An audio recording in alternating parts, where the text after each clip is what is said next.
Hello everyone, I am MANO Scaling, and I am here to help you today. I know you use this video to fall asleep, so before that, please like the video and subscribe to the channel, and also tell me where you are from and what time you are watching. Now get comfortable and relax.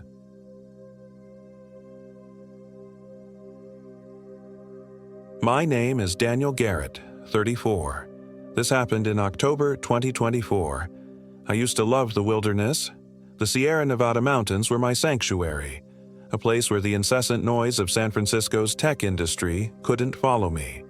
That was before Desolation Valley took everything from me, before I learned that some places in this world don't welcome human intrusion, before I discovered that sometimes the legends local people whisper about have teeth. Our group had been planning this trip for months, a week-long expedition through the most remote sections of Desolation Wilderness near Lake Tahoe. We were 6 friends who'd met at Lumina Technologies, where we all worked as software engineers. This trip was meant to be a celebration. Our startup had just been acquired for an 8-figure sum, and we wanted to decompress before our lives changed forever. There was me, my best friend since college, Marcus Wellington, 35, an outdoorsman with an infectious laugh who could start a fire in a rainstorm. Eliza Chen, 32, our brilliant lead developer with a quiet determination and encyclopedic knowledge of wilderness survival. Her girlfriend, Sofia Rodriguez, 33, a photographer with a keen eye for beauty and strange places. Trevor Brooks, 29, our newest team member with more enthusiasm than experience. And Cassandra Cass Mitchell, 34, our group's natural leader who'd planned most of the expedition details. We should have paid more attention to the ranger's warnings when we registered our hike. Desolation Valley's been having some strange occurrences lately, Ranger Simmons had said, his weathered face unusually grave. 3 separate hiking groups reported disorientation, equipment failures, and other things. He'd hesitated before continuing. Just stick to the main trails and don't venture past the Phantom Lake marker. We'd laughed it off. We were experienced hikers with top-of-the-line gear. What could possibly go wrong? Day 1 was perfect: crisp autumn air, golden aspen leaves, and spectacular views of crystal blue alpine lakes. We covered 12 miles before setting up our first camp near a small stream. Around the campfire that night, Trevor mentioned he'd read about an old hunting lodge deep in the valley that wasn't on any official maps. Supposedly built in the 1920s by a mining magnate named Solomon Blackwood, he explained, scrolling through his phone. Local legend says Blackwood disappeared there in 1927 with his entire household staff. The place was abandoned, and hikers sometimes report seeing lights inside even though it's miles from any road or power line. Sounds like our kind of adventure, Cass said, her eyes reflecting the dancing flames. We could make a detour tomorrow to check it out. I remember feeling a flicker of unease. What about the ranger's warning? Marcus clapped my shoulder. Since when did you become the cautious one, Dan? We're celebrating, remember? Besides, we've got satellite phones if anything goes wrong. If only we'd known how useless those phones would become. The next morning dawned gray and misty. Our first sign that something was off should have been when all our watches showed different times. Mine said 7:15 a.m., Eliza's read 6:30, and Marcus's had stopped completely at 3:33 a.m. Weird atmospheric interference, Eliza suggested, resetting her watch. Happens sometimes in mountain valleys. By midday, we'd veered off the main trail, following Trevor's coordinates toward the supposed location of Blackwood Lodge. The forest grew denser, older, with massive pines that seemed to watch us pass. The silence was oppressive. No birdsong, no insect buzzing. Just the sound of our boots on pine needles and our increasingly labored breathing. Does anyone else feel like we've been walking for way longer than we should have? Sophia asked after several hours. She was right. According to our GPS, we'd covered only 2 miles since lunch, but the sun was already beginning to set. Impossible. GPS glitching, Marcus said, though I could hear the uncertainty in his voice. Satellite signals probably weak in this valley. Then Trevor, who'd been checking his phone, froze. Guys, my phone says it's October 27th. So what? Cass asked. We started hiking on the 22nd. That's 5 days. We've only been out here for 2. A nervous laugh rippled through the group. Eliza checked her own phone. Mine says the 22nd still. Your phone's just glitching. But one by one, we checked our devices. 3 showed the 22nd, 2 showed the 27th, and Sophia's displayed December 1st, along with a stream of text messages that hadn't been there before. Messages from her parents asking where she was, why she hadn't come home, if she was safe. Messages dated weeks in the future. This isn't funny, she whispered, her face pale. I want to go back. Looking back, that was our last chance to retreat, to return to civilization. Instead, Cass pointed through a break in the trees. There it is. Blackwood Lodge loomed in a small clearing ahead, a massive log structure with a steep pitched roof and stone chimney. It looked wrong somehow. Too perfect, too preserved for a century-old abandoned building.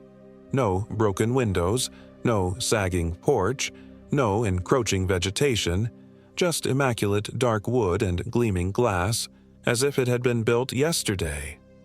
This can't be it, I said. It's too well maintained. Maybe someone restored it? Trevor suggested, already moving toward the building. Wait, I called, but he was already halfway to the porch, the others following behind. I had no choice but to join them, fighting the growing dread in my stomach. The front door was unlocked. It swung open silently, revealing a grand entrance hall with a massive stone fireplace and mounted animal heads. Everything was covered in a fine layer of dust, yet somehow seemed preserved, frozen in time. A grandfather clock against one wall showed 3:33, its pendulum motionless. "Hello," Trevor called out. His voice echoed through the empty rooms, returning to us slightly distorted, as if someone had whispered his greeting back. "We shouldn't be here," I said. "This is trespassing." "On what? A ghost lodge that doesn't exist on any map?" Marcus laughed, but it sounded forced. "Besides, it's getting dark. We can camp here tonight and continue tomorrow." That night, we settled into the lodge's great room. Despite my unease, I had to admit it was more comfortable than our tents would have been. We built a fire in the massive fireplace and spread our sleeping bags across antique rugs that probably cost more than our yearly salaries. "I found this," Sophia said, holding up an old leather-bound book she'd discovered on a shelf. "It looks like Blackwood's journal." We gathered around as she began to read, her voice growing more disturbed with each page. Solomon Blackwood had apparently been obsessed with something he called the thinning, periods when the barrier between our world and the other side weakened. He'd built the lodge specifically in Desolation Valley because, according to his research, it was a focal point for this phenomenon. The journal entries became increasingly erratic, describing shadows that moved independently, voices from empty rooms, and visitors from the forest who were not quite human but wearing human skin like ill-fitting suits. The final entry, dated October 31st, 1927, simply read, "They're coming through. God help us all." "Creepy bedtime story," Trevor said with a nervous laugh after Sophia finished. Guy was obviously losing his mind out here alone. "He wasn't alone, though," Eliza pointed out. "He had staff. What happened to them?" No one had an answer. Sleep came fitfully. I dozed off sometime after midnight, only to jerk awake at what my watch said was 3:33 a.m. The fire had burned down to embers, casting the room in deep shadows. Something had woken me. A sound. I lay still, listening. There. A soft scratching at the windows, like fingernails on glass. I sat up slowly, squinting into the darkness. Everyone else appeared to be asleep. The scratching continued, moving from one window to another, circling the room. I reached for my flashlight, clicked it on. Nothing happened. I tried again. Dead. The scratching stopped. In its place came a soft tapping at the front door. Tap, tap, tap. Then a voice, barely audible. "Let me in, Daniel. I'm so cold out here." It was my voice, my exact voice. I scrambled to wake Marcus, shaking him roughly. "Someone's outside," I hissed. He groaned, half asleep. "What time is it?" I glanced at my watch. Still 3:33 a.m. I looked at the grandfather clock across the room. Its hands pointed to 3:33 as well, but now its pendulum was swinging, the ticking abnormally loud in the quiet room. The tapping came again, more insistent. "Let me in, friends. It's Daniel. I'm hurt." Marcus was fully awake now, his face pale in the dim light. "That sounds exactly like you," he whispered. One by one, the others woke. We huddled together as the thing with my voice continued its pleas, growing increasingly desperate, then angry. "Let me in. I know you can hear me." Something slammed against the door with enough force to make the hinges creak. Then silence fell again, heavy and oppressive. "What the hell was that?" Trevor's voice shook. "We need to leave," I said. "First light, we pack up and get out of here." Everyone nodded in agreement. No one slept for the remainder of the night. Dawn arrived with an unnatural slowness, the sky brightening to a sickly yellow rather than the clear blue of the previous days. We packed quickly, avoiding discussion of the night's events as if speaking about it might summon whatever had been outside. As we shouldered our backpacks, Cass pulled out her satellite phone. "I'm calling for emergency extraction. This isn't worth it." She frowned at the screen. No signal. One by one, we checked our phones and satellite devices. All dead or showing no service. Even our GPS units displayed only static. "It's fine," Marcus said, forcing confidence into his voice. "We just need to get back to the main trail. We can't be more than a day's hike from where we started." We left Blackwood Lodge under that strange yellow sky.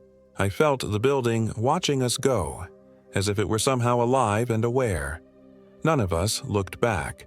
The forest had changed overnight.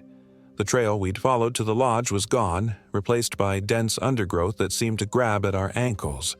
Trees I didn't recognize twisted up from the forest floor in impossible shapes. The air felt thick, almost gelatinous in our lungs. "This isn't right," Eliza kept saying, consulting her compass. "We should be heading north, but the compass keeps spinning." By midday, it was clear we were lost.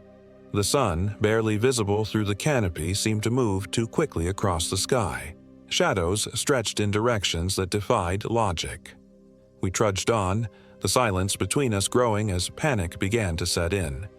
That's when we heard the singing. A woman's voice, sweet and clear, somewhere ahead of us.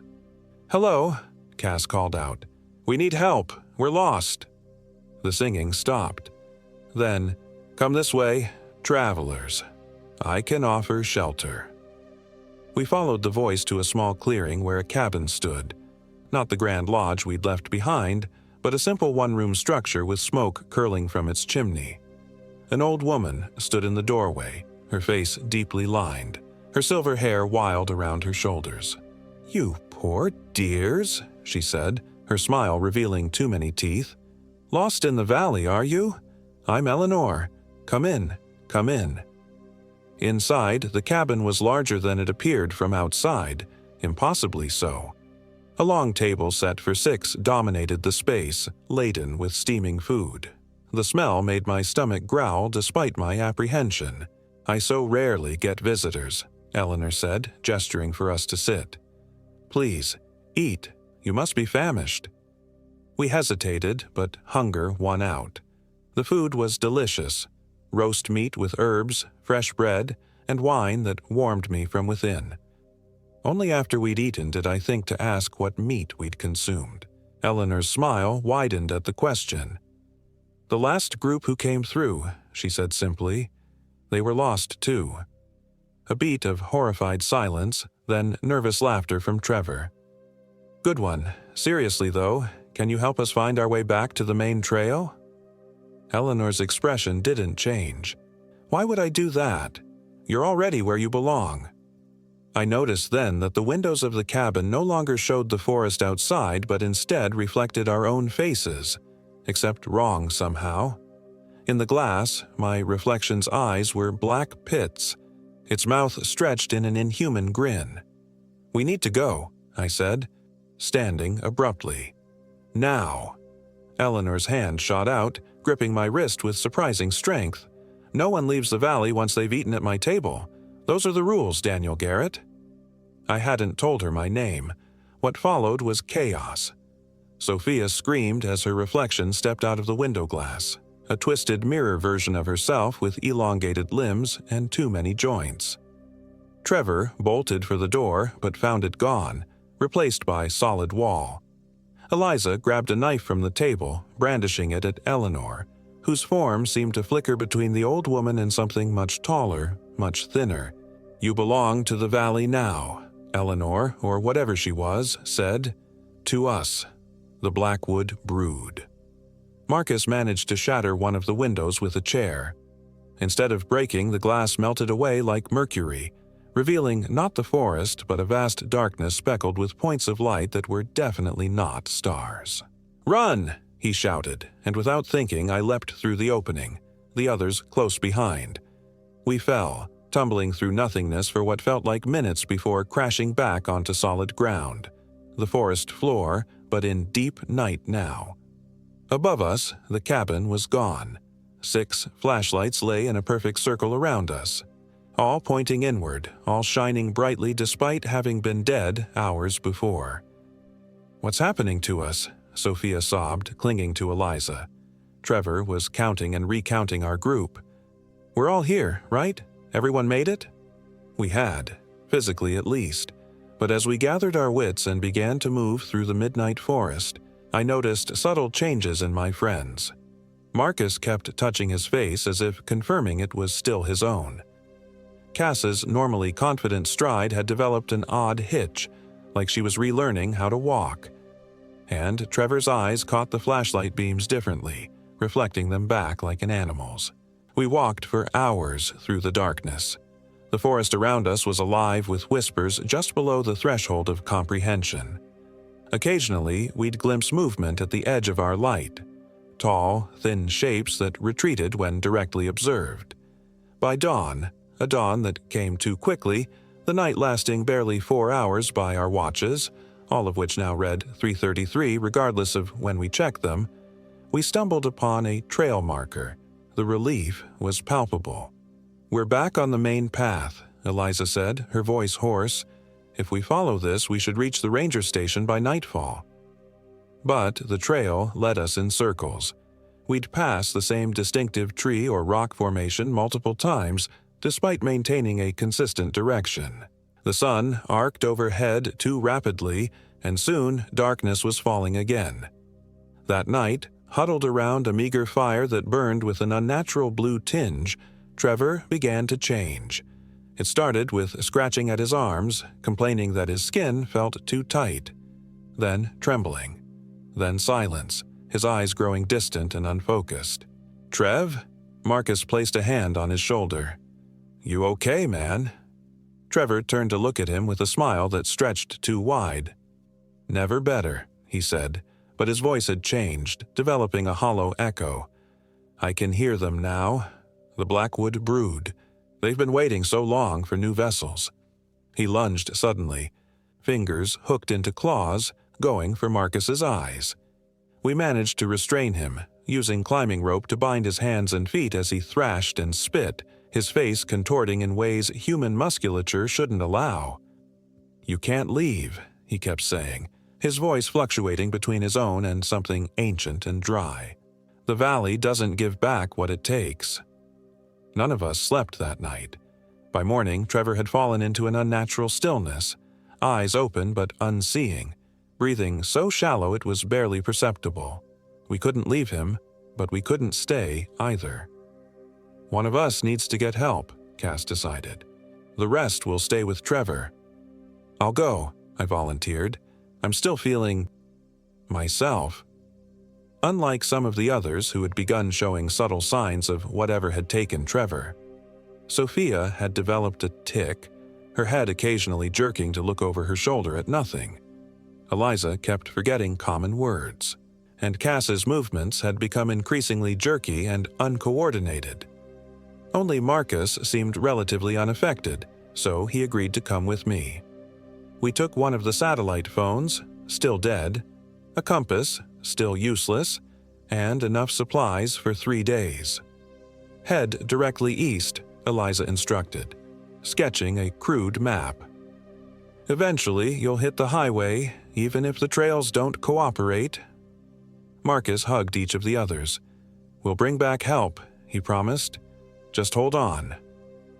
As we departed, I glanced back to see Trevor sitting up, his bound hands in his lap, watching us with a smile that didn't reach his eyes. The forest grew stranger the farther we walked.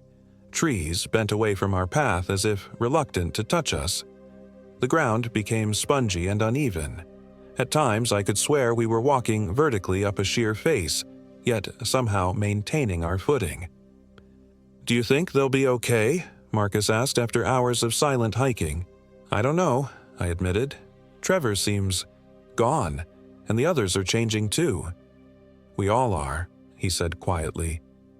"Haven't you noticed your reflection?" I hadn't dared look. Now, pulling out my phone's black screen, I saw what he meant. My reflection showed my face, but something else lurked behind my features, like a second face trying to emerge from beneath my skin. We made camp that night in a small hollow. The fire refused to stay lit, no matter how carefully we built it. In the darkness, we heard movement all around us. Rustling, breathing, occasional snippets of conversation in voices that sounded disturbingly like our own. "Whatever's happening," Marcus whispered, "I think it's been happening since we entered the valley. Time doesn't work right here. Reality doesn't work right. And I think we might already be dead." "Don't say that," I hissed. "Think about it, Dan. The Ranger's warnings. The lodge that shouldn't exist. Eleanor talking about the last group. What if we're just repeating what's already happened to others? What if we died at that lodge days ago?" Before I could respond, a flashlight beam cut through the darkness. Then another. "Park rangers?" "Hello," I called out. "We need help." The beams swung toward us.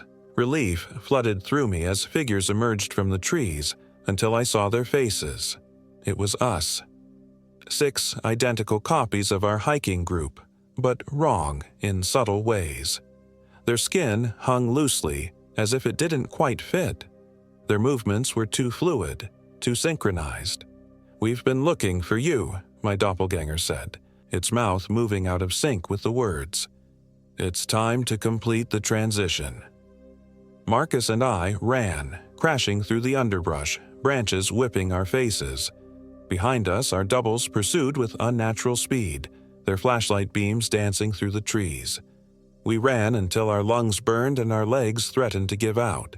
Then Marcus stumbled. I turned back to help him up and saw his face changing in the dim moonlight, the bones shifting beneath his skin, his eyes darkening to empty sockets. "Run, Dan," he gasped, his voice already taking on that hollow quality Trevor's had. "Don't let them take you." I hesitated for only a second before survival instinct took over. I ran, leaving my best friend behind, his screams chasing me through the forest until they changed, mid-cry to something like laughter. I ran until dawn, then collapsed beside a small stream. My reflection in the water showed a face that was less and less my own with each passing hour. I had to find help, not just for my friends but for myself. By some miracle, my phone chirped, a single bar of service flickering in and out. I dialed 911 with trembling fingers, struggling to remember my own name when the operator answered. "Desolation Valley," I managed to say. "Hikers, missing, Blackwood Lodge." "Sir, there is no Blackwood Lodge in Desolation Wilderness," the operator said. "Can you be more specific about your location?" That's when I saw them emerging from the trees around me. My friends, or what had once been my friends. Trevor led them, his body moving with fluid grace that was not his own. Behind him came Eliza and Sophia, their arms linked, heads tilted at identical angles. Then Cass, her formerly confident stride now a predatory stalk. And Marcus, my best friend, his face a half-formed thing caught between human and something else, his eyes obsidian pools. "We found you," Trevor said. But the voice wasn't his. It was ancient, dry, like rustling pages. "The transition is nearly complete." I backed away, phone still clutched in my hand. The operator's voice seemed very far away now. "What did you do to my friends?" I demanded. "We made them better," said the thing wearing Eliza's skin. "We completed them, as we will complete you." "The Blackwood brood needs new vessels," Cass explained, her jaw moving incorrectly. "Our old forms were deteriorating. Yours are strong, young, perfect." They advanced as one. I turned to flee but found Eleanor standing behind me, no longer bothering with her human disguise. She towered above me, impossibly thin, her limbs too long, her face a mockery of human features. "No one leaves the valley," she said. "Not really." I fought. I like to think I fought harder than anyone has ever fought in that valley. I broke Trevor's arm, the bone snapping with a sound like a rotten branch. I pushed Sophia into the stream, her body sizzling on contact with the running water. I ran until my lungs felt like they would burst. In the end, it didn't matter. They caught me as night fell, forming a circle around me in a small clearing. I had nowhere left to run. "Why fight?" Marcus asked, his voice now a blend of his own and something deeper, older. "The transition is painful only if you resist." "What are you?" I gasped, my strength finally giving out as I collapsed to my knees. "We are the original inhabitants," Eleanor said, stepping into the circle. "This valley was ours long before humans came. We cannot leave it, bound as we are to this place. But we can wear your forms, experience life through your memories." "Solomon Blackwood discovered us," said the thing that had been Trevor. "He thought to use us, to harness what he called the thinning. Instead, we used him, and his staff, and all who came after." "You can't keep doing this," I said. "People will come looking. They always do," Eleanor agreed, "and they always join us, as you will now." They closed in, their hands, no longer entirely human, reaching for me. I felt the first touch like ice against my skin, then burning, then a sensation of being unmade from the inside out. I woke up 3 weeks later on the side of the Highway 50, 15 miles from where we'd started our hike. A trucker found me, delirious and babbling about doppelgangers and time distortions. I had no memory of how I'd escaped or made it to the highway. The search for my friends lasted months. They found Sophia's camera with the last photos taken at Blackwood Lodge, a building that, according to all official records and maps, doesn't exist. They found scraps of Trevor's backpack, Eliza's compass, Cass's satellite phone. They never found bodies. I tried to lead rescue teams back to the lodge, to Eleanor's cabin. We never found either. The forest in Desolation Valley revealed nothing but trees and rocks and the occasional startled deer. Eventually, the search was called off. 5 hikers lost in the wilderness, presumed dead. A tragedy, but not unheard of. The case remains open, but inactive. I've never gone back to the mountains. I can't, because sometimes, in reflective surfaces, windows, mirrors, still water, I see them watching me. My friends, but not my friends. Waiting. Smiling those 2 wide smiles. And sometimes in those reflections my own face starts to change, revealing something ancient underneath that's still trying to break through. No one leaves Desolation Valley. Not really. It just lets you think you have, for a while. The others are still there, wearing my friends' faces, walking with their gaits, speaking with their voices. Waiting for more visitors to wander off the main trails, to be curious about legends they should leave alone. If you're planning a hike through the Sierra Nevada, specifically through Desolation Wilderness, stay on the marked paths. Don't venture past Phantom Lake. Don't follow voices in the forest, especially if they sound familiar. And if you happen to meet a group of 6 hikers who introduce themselves as Marcus, Eliza, Sophia, Trevor, Cass, and Daniel, run. Run as fast and as far as you can. Because the thing using my name isn't me. Not anymore. I'm still here, still fighting what's trying to emerge from inside me. Still human, mostly. For now.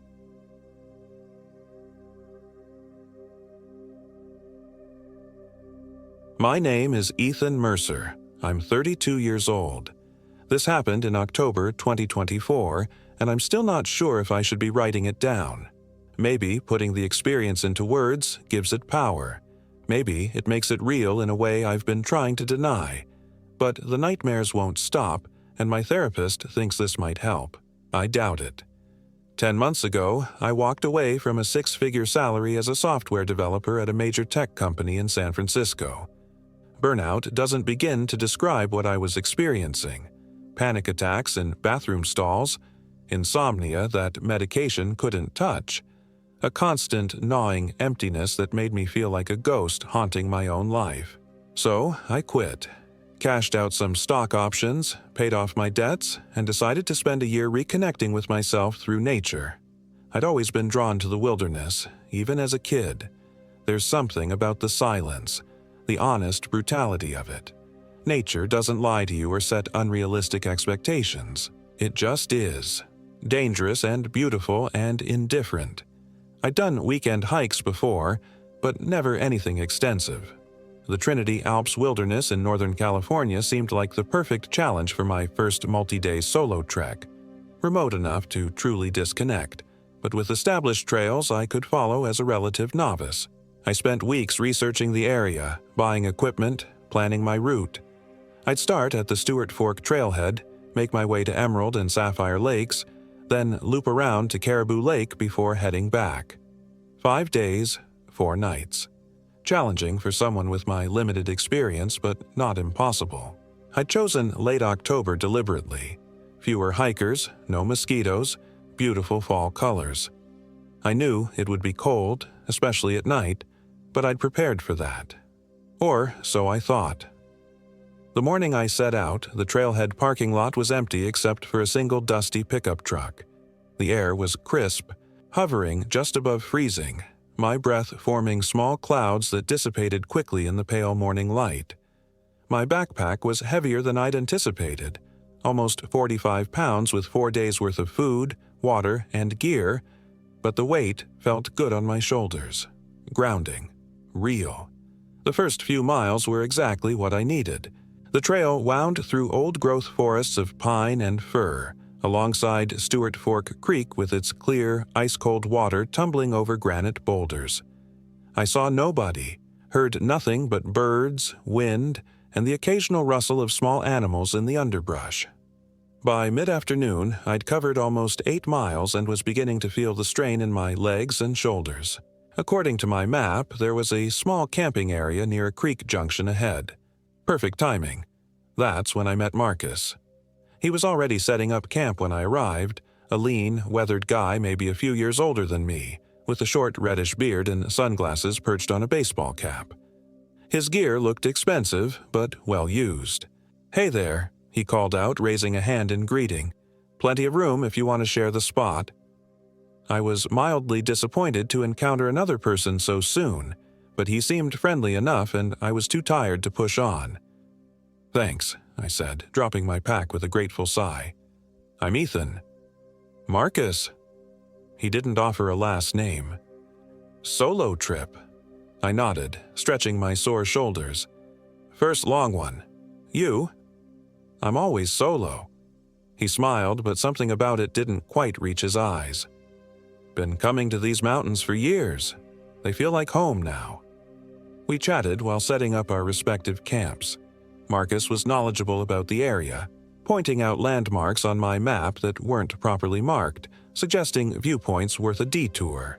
He'd brought vacuum-sealed steaks for dinner and generously offered me one, which I accepted despite having my own dehydrated meal ready.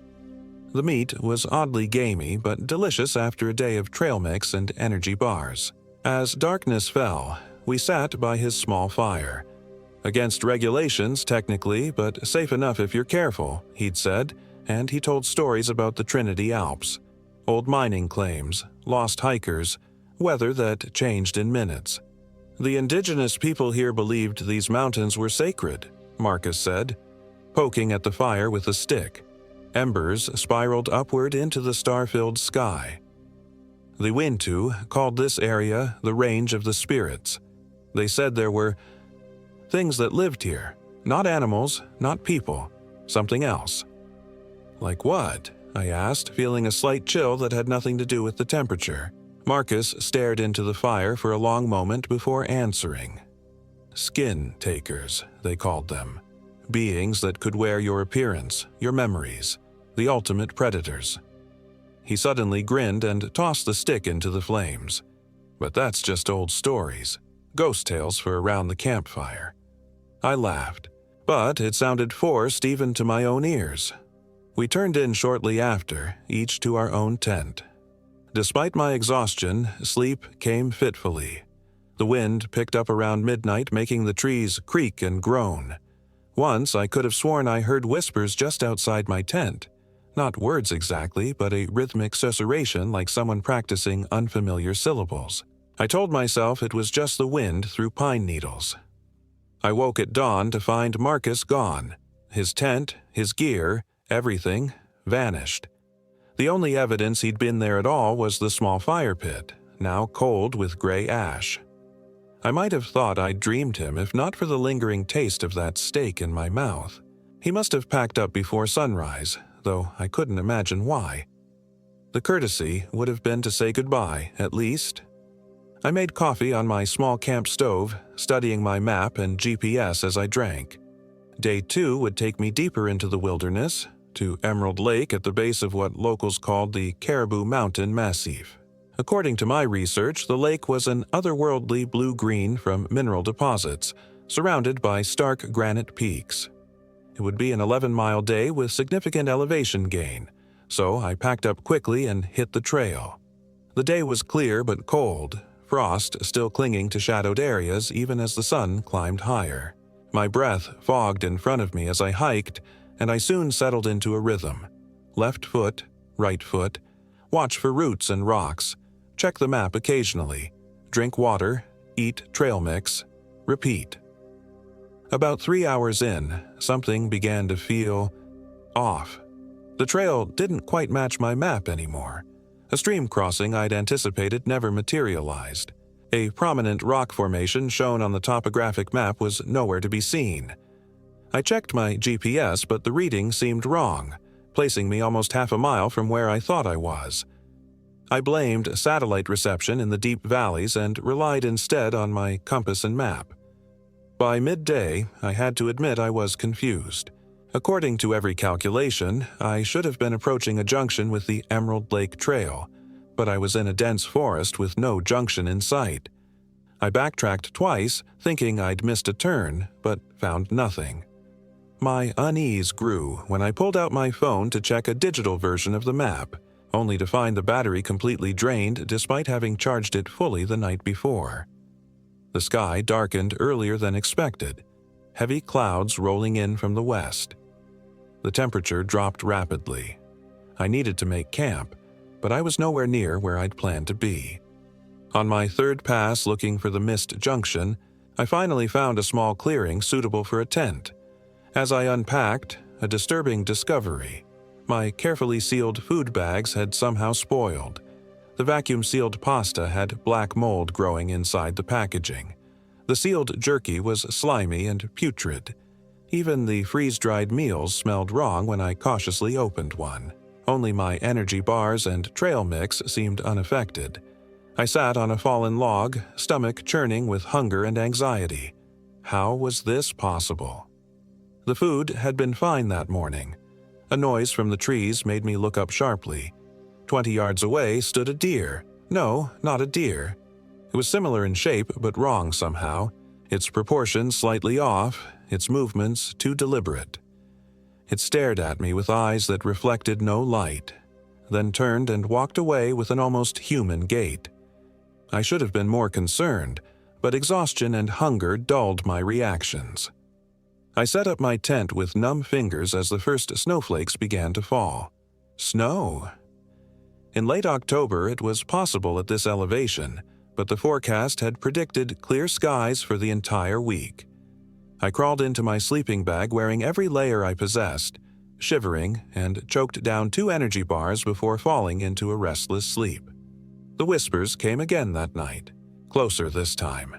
Sibilant, insistent sounds just outside the thin nylon of my tent. I lay frozen in my sleeping bag, heart pounding so loudly I was sure whatever was out there could hear it. A shadow moved across the tent wall, too tall, too straight to be an animal. I held my breath until my lungs burned, until the shadow moved away and the whispers faded. Morning brought 6 inches of snow and absolute silence. The forest was transformed, beautiful in its white shroud but treacherous for hiking. I decided to abandon my original route and head directly back to the trailhead. 4 more days in these conditions, lost and with spoiled food, was a recipe for disaster. I packed quickly, my fingers clumsy with cold, and consulted my compass. South-southwest should take me back toward the main trail. I'd been hiking for perhaps an hour when I spotted a figure ahead on the trail, a welcome sight after the isolation and growing unease. "Hello!" I called out, quickening my pace. The figure turned, and I recognized the red beard and baseball cap immediately. "Marcus," I said as I got closer. "Ethan!" His face lit up with what appeared to be genuine pleasure. "Didn't expect to see anyone else out in this weather." "You left without saying goodbye yesterday," I said, unable to keep a note of accusation from my voice. He tilted his head, looking confused. "Yesterday? No, we haven't met before." He extended his hand. "I'm Marcus, riding out this unexpected snow before heading back to the trailhead." I stared at his outstretched hand, a cold weight settling in my stomach that had nothing to do with the temperature. "We shared a campsite," I said slowly. "You gave me a steak." Marcus looked at me with concern now, his hand dropping to his side. "Must have been someone else, friend. I've been alone out here for 3 days. Haven't seen another soul until now." I wanted to argue, to insist, but doubt crept in. He looked like Marcus, same build, same red beard, same expensive gear, but something was subtly different. His eyes, perhaps, or the way he held himself. And who was I to question his reality? I was the one who'd gotten lost, whose food had inexplicably spoiled, who was hearing whispers in the night. "Sorry," I mumbled. "You look like someone I met. Guess I'm more tired than I thought." "Happens to the best of us," he said easily. "You heading back to the trailhead? We could hike together." I nodded, relieved at the prospect of company despite my confusion. As we hiked, Marcus chatted about the area, much as he, or his doppelganger, had done before. Same knowledge of the terrain, same casual confidence. Yet there were discrepancies in his stories, places he claimed to have visited yesterday that would have been impossible given the distances involved. By mid-afternoon, the snow had stopped, but low clouds obscured the surrounding peaks, making navigation challenging. Marcus seemed unconcerned, moving surely through the white landscape, occasionally pointing out landmarks I couldn't distinguish. "There's a cabin about 2 miles ahead," he said as the light began to fade. "Old Forest Service emergency shelter. Not on most maps, but it's there. We can spend the night. Get an early start tomorrow." I was cold, tired, and increasingly unsettled by my companion, but the prospect of a solid roof overhead was too tempting to resist. We pushed on as darkness fell, moving by headlamp through the silent forest. The cabin appeared suddenly, a small dark shape against the snow. It was indeed basic. 1 room, an old wood stove, a couple of crude bunks with bare mattresses. But it was shelter. Marcus knew exactly where to find dry wood stacked against the back wall, and soon had a fire going in the ancient stove. "You seem to know this place well," I said, watching him move confidently around the dim space. "Told you, I've been coming here for years," he said without looking up from the fire. "No, you didn't." Not today." The words left my mouth before I could consider them. Marcus straightened slowly and turned to face me. In the flickering firelight, his features seemed to shift subtly, like a reflection in moving water. "What exactly are you saying, Ethan?" His voice was still pleasant, but there was an undercurrent to it now, something cold and ancient. I stepped backward until I hit the closed door of the cabin. "Who are you? Really?" He smiled, and I swear his teeth looked different, sharper, more numerous than a human mouth should hold. "I'm Marcus," he said simply. "I'm the friendly hiker you met your first night out. I'm the deer you saw watching you. I'm the whisper outside your tent." With each sentence, his voice changed slightly, becoming higher, then lower, then somehow both at once. I fumbled behind me for the door handle, found it, and yanked. Nothing happened. It seemed to have fused shut. "What do you want?" My voice was a hoarse whisper now. Marcus, or whatever he was, took a step toward me. Company, connection, consumption. He cocked his head like a curious bird. "Do you know how lonely it gets, Ethan? Centuries in these mountains. The Wintu knew to leave offerings, to stay away from certain places. But your kind, the new people, you blunder in with your maps and GPS, thinking you understand this place." Another step closer. "You don't. You can't." I pressed myself against the door, mind racing. The journal Marcus had mentioned the first night, skin takers. He'd called them skinwalkers, creatures of indigenous lore that could take human form. "You're not real," I managed. "You can't be." "More real than you," he said, now close enough that I could feel unnatural heat radiating from his body. "I was here when the mountains rose. I'll be here when they crumble." His hand reached toward my face, and I noticed with horror that his fingers were too long, the joints bending in impossible directions. Pure instinct took over. I reached into my pocket where I kept a small container of salt for cooking and flung it directly into his face. There was a sound like bacon hitting a hot pan, and Marcus, the thing wearing Marcus's shape, recoiled with a shriek that no human throat could produce.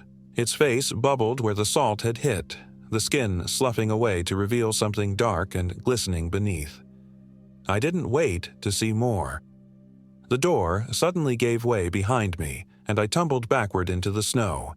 I scrambled to my feet and ran, leaving my backpack and most of my gear behind. The moonlight reflecting off the snow provided just enough light to avoid trees, but I had no idea which direction I was running, only away from the cabin, away from the thing inside it. The inhuman screaming continued behind me, then abruptly cut off. The silence that followed was somehow worse. I ran until my lungs burned and my legs gave out, collapsing behind a fallen tree, trying to muffle my gasping breaths with a gloved hand. Minutes passed. Nothing. Had I lost it? Or was it toying with me, a predator enjoying the chase? "Ethan?" A woman's voice, tentative and frightened, came from somewhere to my right. "Is someone there? I need help." I stayed completely still. There was no way another hiker would be out here in these conditions at night.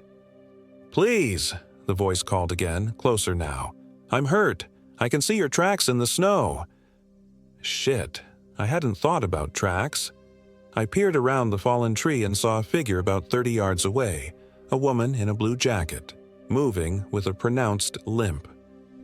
"I got separated from my group," she called out. "I twisted my ankle. Please, I know someone's there." I remained silent, watching as she moved closer, following my footprints in the snow.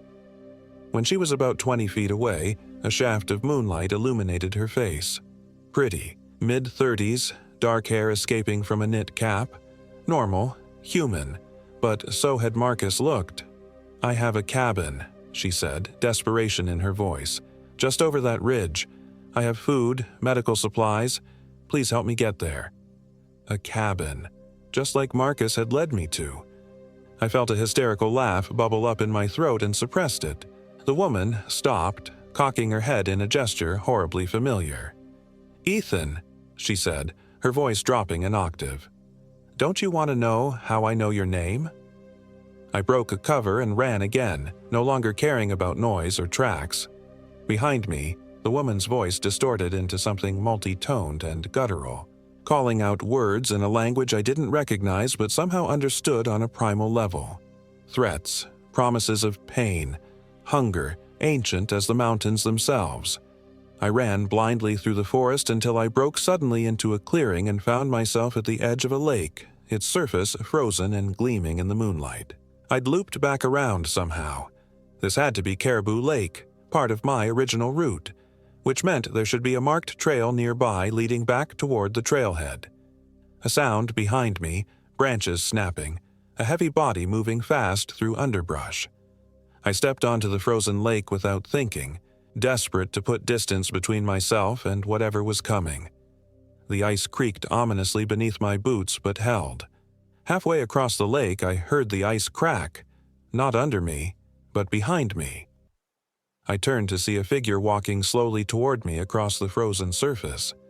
Not Marcus now, not the woman, but something that tried to be both at once and failed horribly. Its proportions were wrong, limbs too long, torso too narrow. Its face shifted constantly between male and female features, never settling, like clay being relentlessly reshaped by invisible hands. "Ethan," it called in that double voice. "You can't escape. There's nowhere to go that I won't find you." Another crack in the ice, louder this time, spreading from beneath the creature's feet like lightning bolts. It looked down, momentarily confused. In that instant of distraction, I spotted a dark shape through the translucent ice. Not a fish or debris, but what looked like a backpack. Someone else had fallen through here, recently enough that their gear hadn't yet sunk to the bottom. A desperate idea formed. I dropped to my knees and began clearing snow from the ice with my gloved hands, searching. The creature had noticed my actions and was approaching again, more cautiously now, testing each step on the weakened ice. My hand struck something hard beneath the snow. An ice axe, the kind technical climbers use, its owner clearly one of the unlucky ones who had fallen through. I seized it and stood, backing away as the creature drew closer. When it was 10 feet away, I raised the axe high and brought it down with all my strength onto the ice between us. The axe head penetrated several inches. I wrenched it free and struck again in the same spot. A web of cracks spread outward with a sound like gunshots. The creature stopped, understanding dawning on its ever-shifting features. "You'll die too," it said, the double voice now tinged with something that might have been respect. "Maybe," I panted, raising the axe again. "But I'm just passing through. You'd be trapped down there a very long time, wouldn't you?" Its features contorted in rage, and it lunged forward just as my third blow connected with the weakened ice. There was a moment of suspension, both of us looking down as the surface gave way beneath our combined weight, and then we were falling. The cold was beyond cold, an all-consuming burning sensation that drove the air from my lungs in a silent scream. Black water closed over my head, the creature's thrashing form visible as a darker shadow in the murk. Something seized my ankle, fingers too long and strong to be human, and pulled me deeper. I still had the ice axe somehow, gripped in a hand I could no longer feel. With the last of my strength, I swung it blindly downward. There was resistance, then a sound that carried clearly through the water. A high, bubbling shriek of pain. The grip on my ankle released. I don't remember swimming to the surface or pulling myself onto solid ice. I don't remember finding the shore or stumbling through the forest. My next clear memory is of sunlight and voices.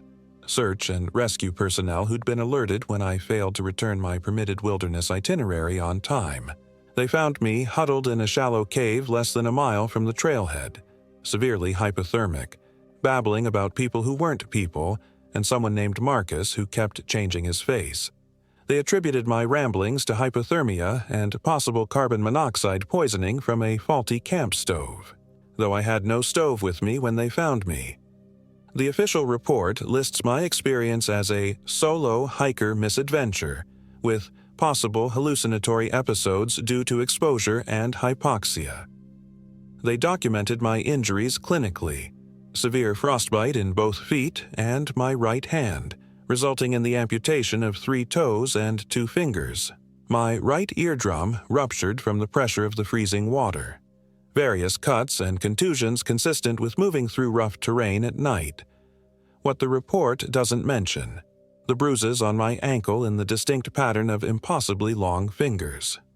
The words in an unknown language that I sometimes speak in my sleep, according to the night nurse who later slipped me her number with a concerned look. The fact that 3 other hikers went missing in the Trinity Alps that same week, their bodies never recovered. I've moved away from California now, as far from mountains as I could reasonably get. I work remote IT jobs and rarely leave my apartment.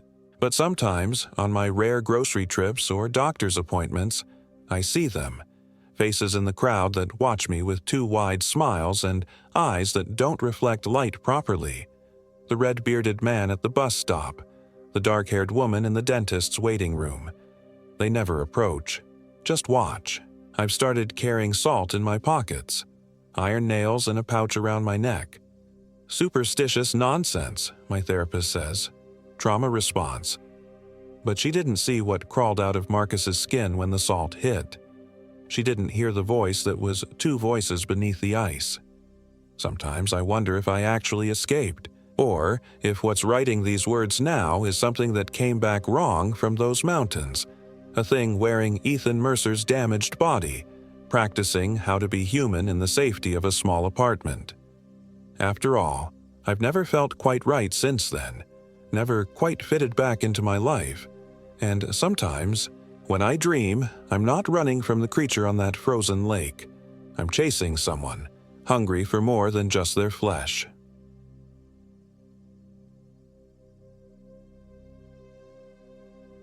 My name is Emma Lawson.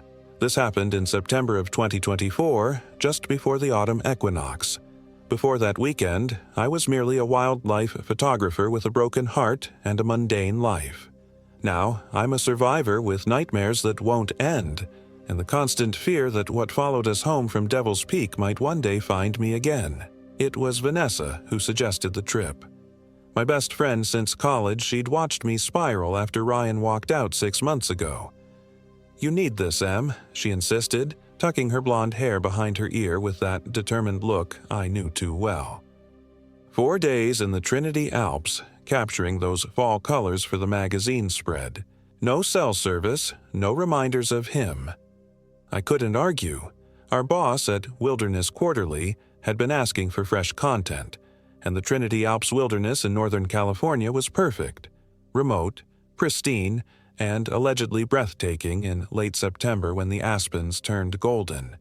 Besides, it wasn't just Vanessa and me. Marcus Chen, our magazine's level-headed field correspondent, would be there.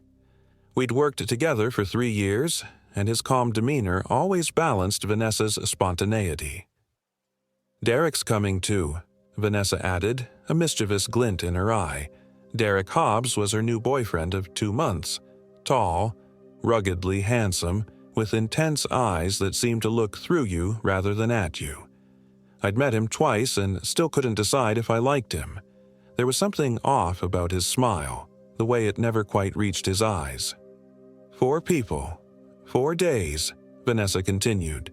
We'll take the Canyon Creek Trail up to Devil's Peak. The views are supposed to be unreal. I should have noticed how strange it was that she picked Devil's Peak.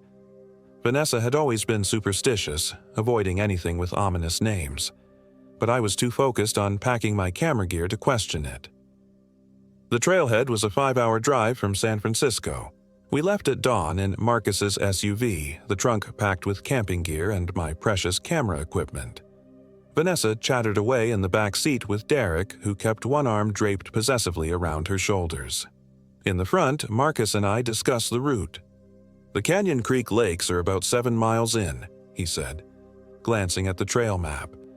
"Pretty steep in sections, but the campsite there gives us access to several peaks, including Devil's Peak."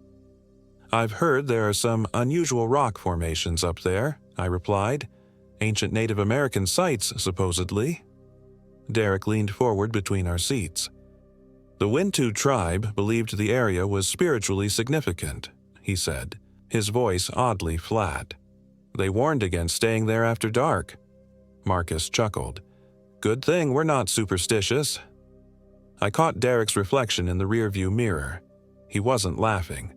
The trailhead parking lot was empty when we arrived around noon. September was late season for the Trinity Alps. Most hikers came in July and August when the alpine wildflowers bloomed. Now, the trails would be quiet, perfect for photography. No other cars, Marcus observed as we shouldered our packs. We'll have the place to ourselves. Derek stared at the forest edge. Not entirely to ourselves. What does that mean? I asked, adjusting my camera strap. He smiled that unsettling smile. Wildlife, bears, mountain lions, the usual. We started up the trail, with Marcus leading and me bringing up the rear. The first few miles were pleasant, a well-maintained path winding through old-growth forests of Douglas fir and ponderosa pine. Vanessa pointed out wildflowers while Derek remained oddly silent, his eyes scanning the woods constantly. About 4 miles in, we came across a bizarre rock formation. 3 massive boulders balanced atop one another, forming what looked like a crude doorway. It wasn't on any of our trail maps. This is strange, Marcus said, circling the formation. Doesn't look natural.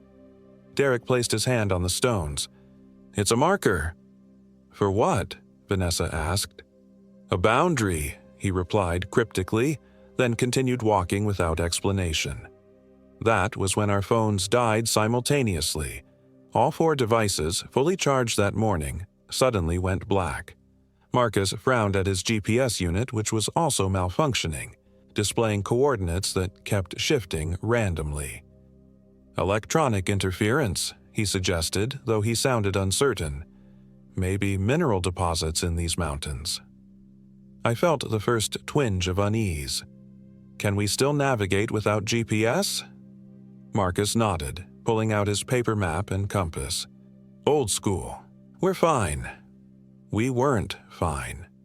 An hour later, the sky darkened unnaturally fast. What had been early afternoon suddenly looked like dusk. The temperature dropped at least 15 degrees in minutes. Weather changes quickly in the mountains, Marcus said, but his voice lacked conviction. Then came the fog. Thick, swirling mist that seemed to rise from the ground rather than descend from above.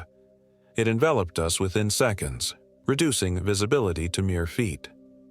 Stay together, Marcus called. Everyone link hands. I felt Vanessa grab my hand from behind, her grip tight with fear. Marcus took my other hand, but before we could form a complete chain, a powerful gust of wind hit us, so strong it knocked me to my knees. I lost my grip on both Vanessa and Marcus. Marcus, I screamed. Vanessa! Their voices answered, but distorted, as if coming from much farther away than they should have been. Then silence, except for the wind whistling through trees I couldn't see. I called their names until my voice grew hoarse. The fog was disorienting, seeming to shift and move with purpose. After what felt like hours but was probably only 20 minutes, I heard footsteps approaching. Emma? It was Derek's voice. He emerged from the mist, looking strangely calm. Where are the others? I demanded. We got separated. I've been looking. His words were right, but something was wrong. He blinked too slowly and his stance was slightly off, as if he wasn't quite comfortable in his own body. Are you okay? I asked, backing away slightly. He smiled that not quite right smile. Never better. We should make camp. It'll be dark soon. But Vanessa and Marcus, they'll find us if we stay put. He was already unslinkling his pack. I saw a clearing just ahead. I had no better plan, so I followed him to a small flat area surrounded by massive pines. The fog had thinned somewhat, but darkness was falling rapidly. Derek efficiently set up his tent, his movements mechanical and precise. Aren't you worried about them? I asked as he gathered firewood. He paused, as if considering what the correct response should be. Of course. but panicking won't help." The words sounded rehearsed. I set up my own tent, keeping Derek in my peripheral vision. Something was definitely off about him. When he wasn't looking, I slipped my hunting knife from my pack into my jacket pocket. The fire refused to catch properly despite the dry wood. The flames flickered with an unnatural bluish tinge when they did appear. Derek stared into the weak fire, his face expressionless. "Tell me about yourself, Emma," he said suddenly, his head turning toward me with an odd, jerky motion. "You already know me. We've met several times." He nodded mechanically. "Refresh my memory." To avoid conflict, I gave vague answers about my work as a photographer. Throughout our conversation, he never once mentioned Vanessa, his supposed girlfriend who was missing in the wilderness. Night fell completely. No sign of Marcus or Vanessa. No sounds from the forest, no insects, no nocturnal birds, nothing. Just unnatural silence broken only by the occasional wind that didn't move the trees. "I'm going to try to find them," I said, reaching for my headlamp. Derek's hand shot out, grabbing my wrist with surprising strength. "Not safe at night." I pulled away. "They could be hurt." "Morning," he insisted. "Better in morning."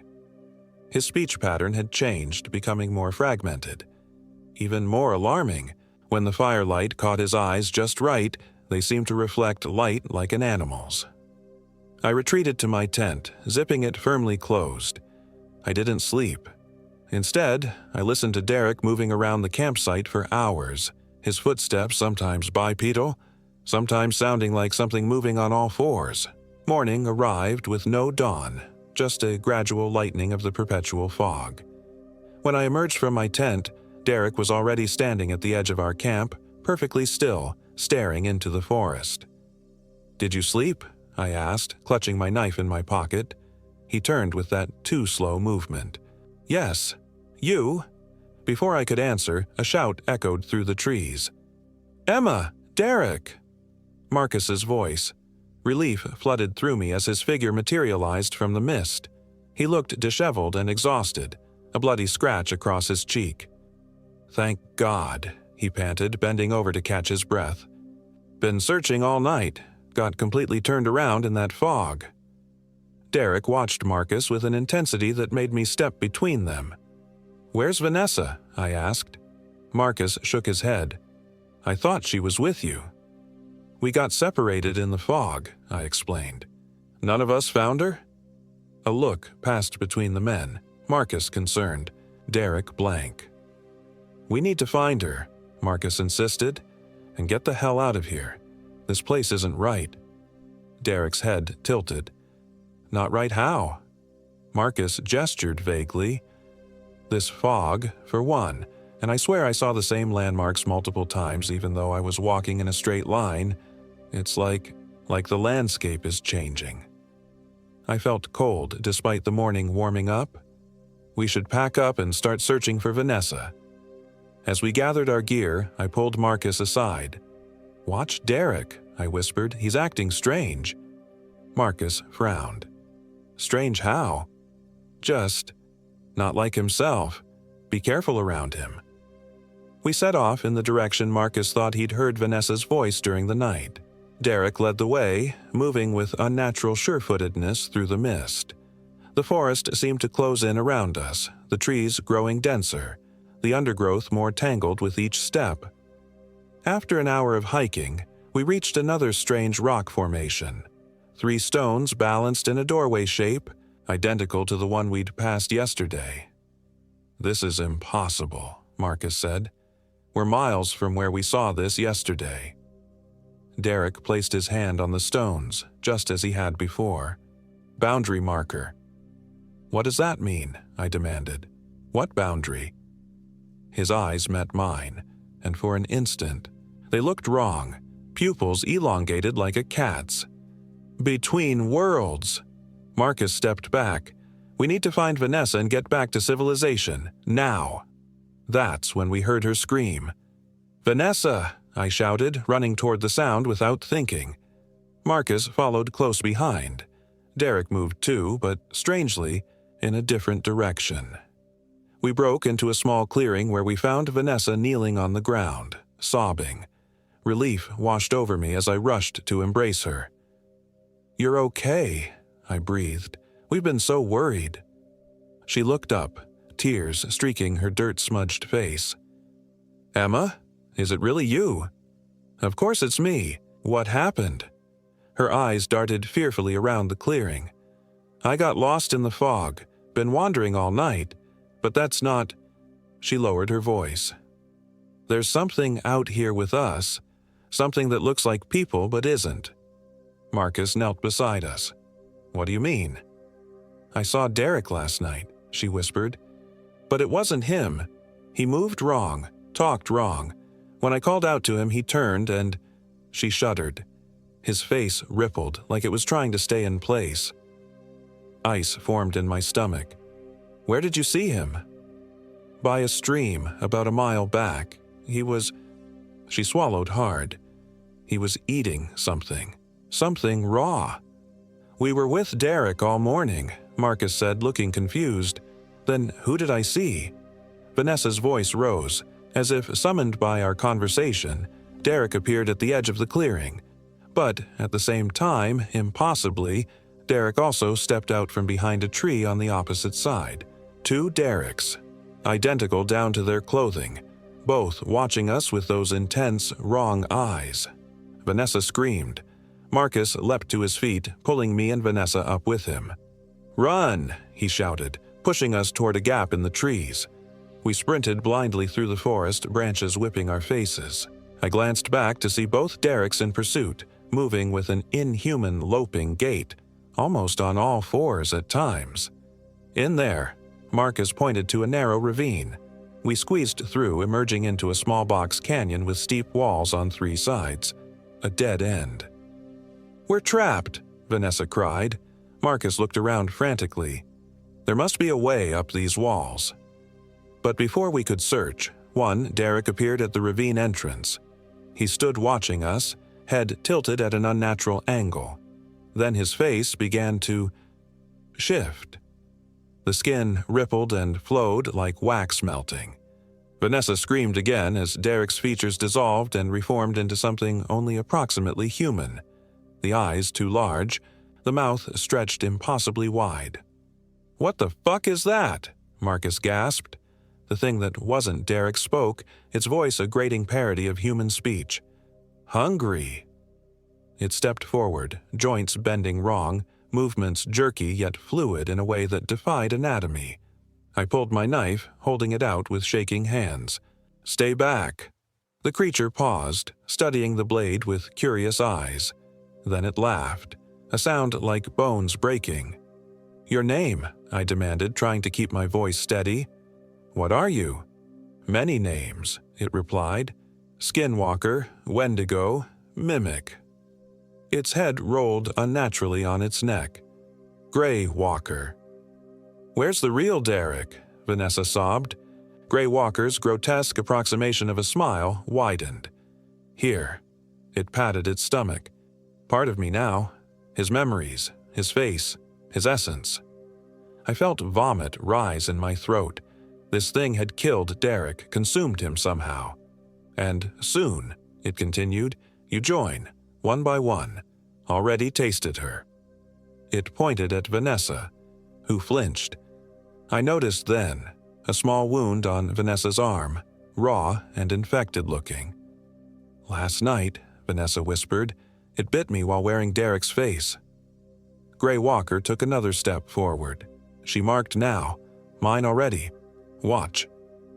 As if on cue, Vanessa doubled over, crying out in pain. When she straightened, something was different. Her eyes had that same wrong quality that Derek's had shown.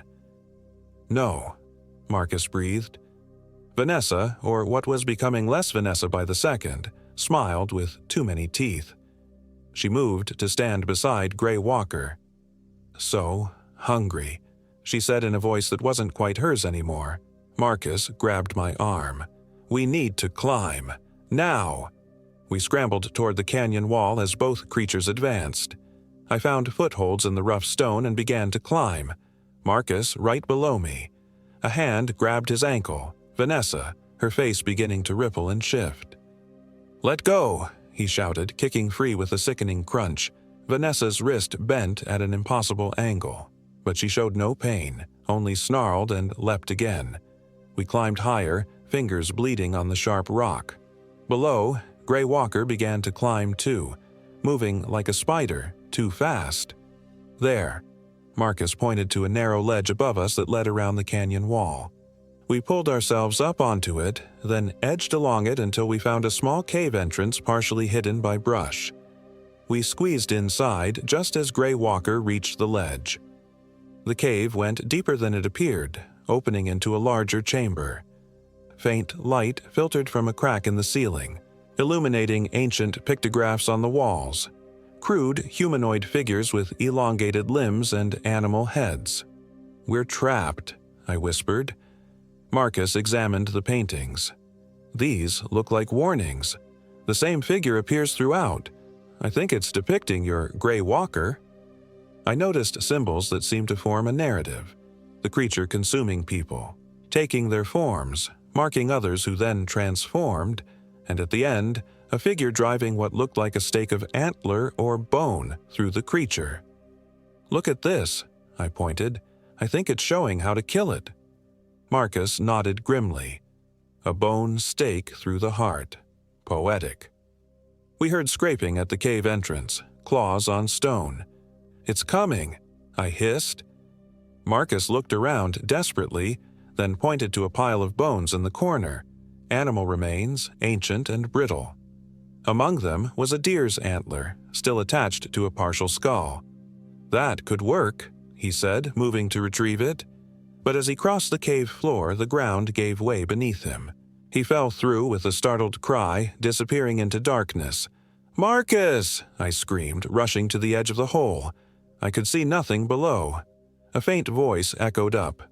"I'm okay. It's some kind of underground chamber. There's another passage down here."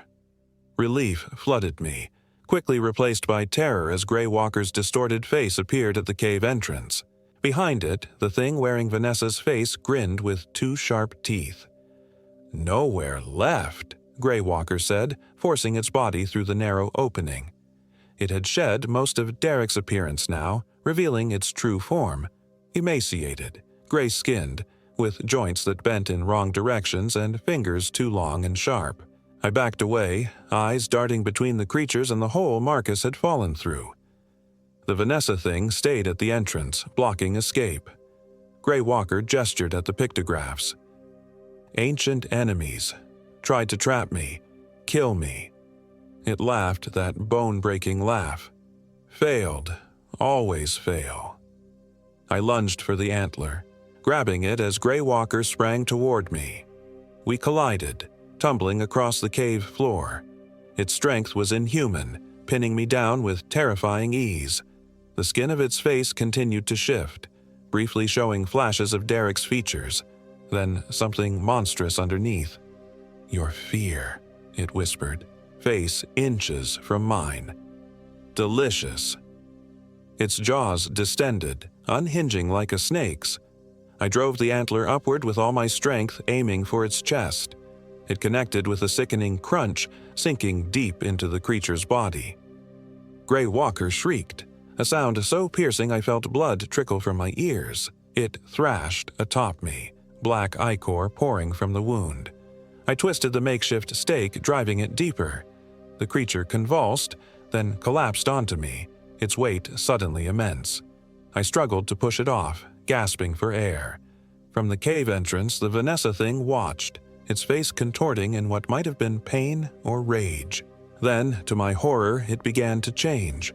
Not back to Vanessa, but into something similar to Grey Walker, as if the death of one allowed the birth of another. "Emma," Marcus's voice called from below, "there's a way out down here." With a final effort, I shoved Grey Walker's body aside and scrambled to the hole, looking down to see Marcus's face illuminated by his headlamp. "Jump," he urged. "I'll catch you." Behind me, the new creature took its first awkward steps into the cave, movements becoming more confident with each second. I didn't hesitate. I jumped into the darkness, feeling Marcus's arms catch me. We tumbled backward onto hard stone. "This way," he gasped, pulling me to my feet. We staggered down a narrow tunnel, the beam of his headlamp bouncing wildly off wet walls. Behind us, something scraped and scratched, following. The tunnel twisted and turned, gradually sloping upward. My lungs burned, legs trembling with exhaustion. Just when I thought we couldn't go any farther, we rounded a bend and saw it, daylight streaming through an opening ahead. We burst into sunlight, emerging from the mountainside onto a steep slope. Without pausing, we half ran, half slid down the incline, tumbling through undergrowth until we hit a trail, a different one than we'd hiked in on. "Don't stop," Marcus panted, blood streaming from a gash in his forehead. We ran until our bodies gave out, collapsing by a stream miles from the cave. As we gasped for breath, I realized the fog was gone, the sky a normal late-afternoon blue. Birds sang in the trees. Everything seemed ordinary. "Do you think," I started, "it's following?" "Yes." Marcus looked back the way we'd come. "But I think we've crossed back over the boundary. It can't come this far, not in its true form." "Vanessa," I choked out. "She's gone, isn't she?" He nodded gravely. The moment it marked her. That bite. It was changing her. We followed the unfamiliar trail, Marcus limping badly from an injury I hadn't noticed before. Hours later, we stumbled onto a ranger station. The bewildered park ranger called for medical evacuation when he saw our condition. At the hospital, we told a sanitized version of events, getting separated in unexpected fog, Vanessa and Derek still missing. Search parties found no trace of them, despite days of looking. Eventually, the search was called off. The official report listed them as missing, presumed dead from exposure or wildlife attack. Marcus and I know better. Sometimes I dream about Vanessa, her body moving wrong, her smile too wide, hunting in those remote mountains. And sometimes when I look in the mirror after waking from those dreams, I swear my eyes look different for just a moment, reflecting light like an animal's. Marcus moved in with me after we were released from the hospital. His leg never healed properly. We tell people we bonded through trauma, which is true enough. But we also stay together because we understand each other's fear. The knowledge that somewhere in the Trinity Alps, something that wears our friends' faces is waiting. And worst of all is the certainty that someday it will find us again. Because in those last moments in the cave, as I drove the antler into Grey Walker's chest, I felt its teeth graze my arm, felt the burning sensation of its saliva entering my bloodstream. I haven't told Marcus. I check my eyes every morning, searching for signs of change. So far, nothing. But sometimes when I'm almost asleep, I feel a hunger that isn't quite my own, and I wonder how long I have before I too begin to change. Devil's Peak keeps its secrets, and now, so do I.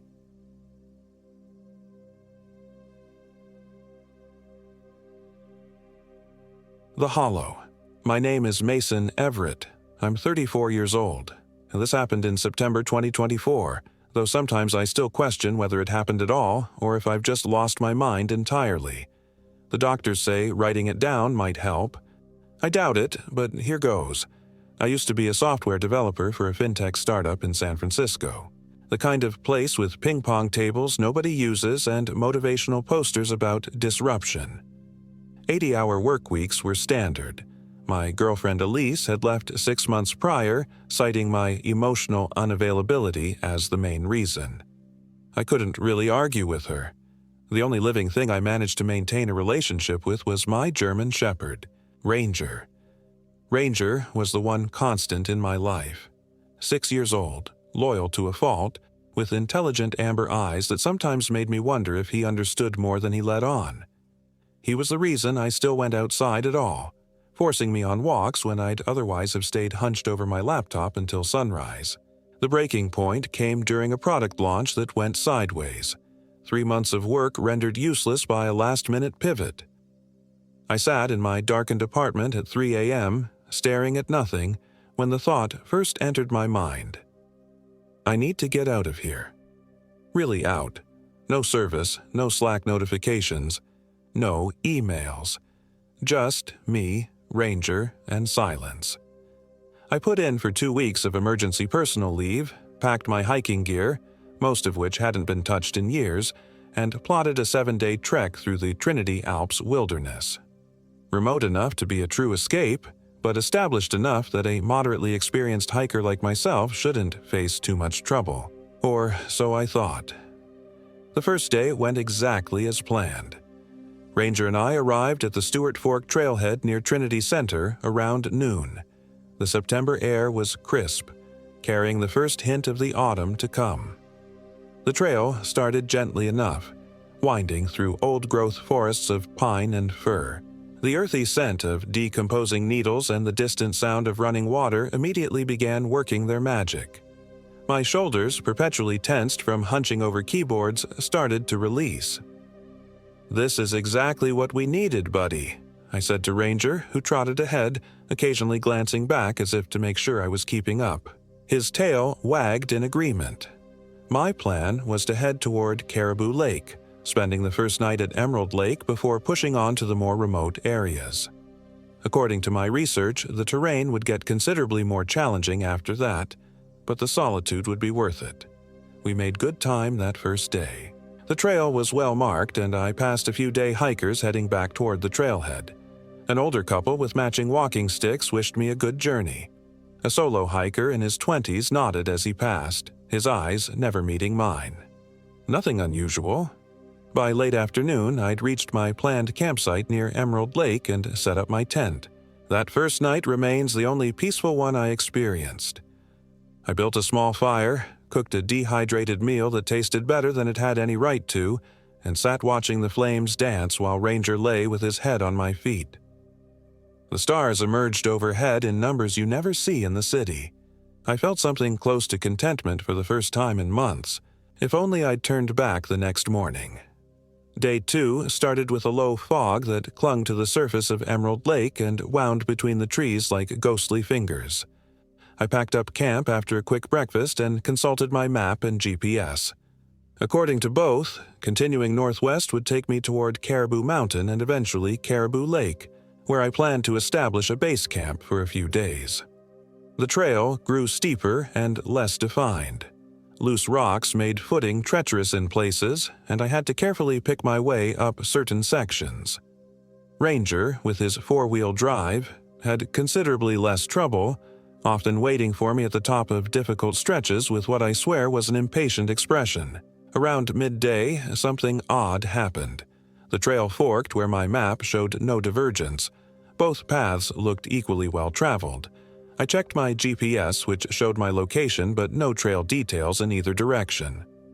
After a moment's hesitation, I took the left fork, reasoning it headed more in the northwest direction I needed.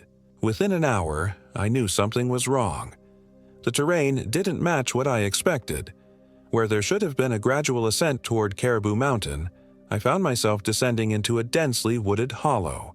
The trees here were different somehow, gnarled and ancient, their branches twisting together overhead to block much of the sunlight. The air felt heavy and still. I checked my GPS again. According to it, I was exactly where I should be on the trail to Caribou Lake, but that was clearly impossible given the landscape around me. I pulled out my compass to get my bearings and watched in disbelief as the needle spun lazily, never settling on north. "Equipment failure," I muttered, tapping the compass against my palm. It continued spinning. That's when I noticed Ranger's behavior had changed. Instead of ranging ahead as he had been all morning, he now stayed close to my side. His ears were perked forward, alert, and a low growl rumbled in his chest. "What is it, boy?" I asked, scanning the trees. Nothing moved except the occasional breeze through the branches. Ranger whined and pressed against my leg. "It's okay," I said, not believing it myself. "Let's just backtrack to the fork." We turned around and I tried to follow our own trail back. But somehow, it seemed to have vanished.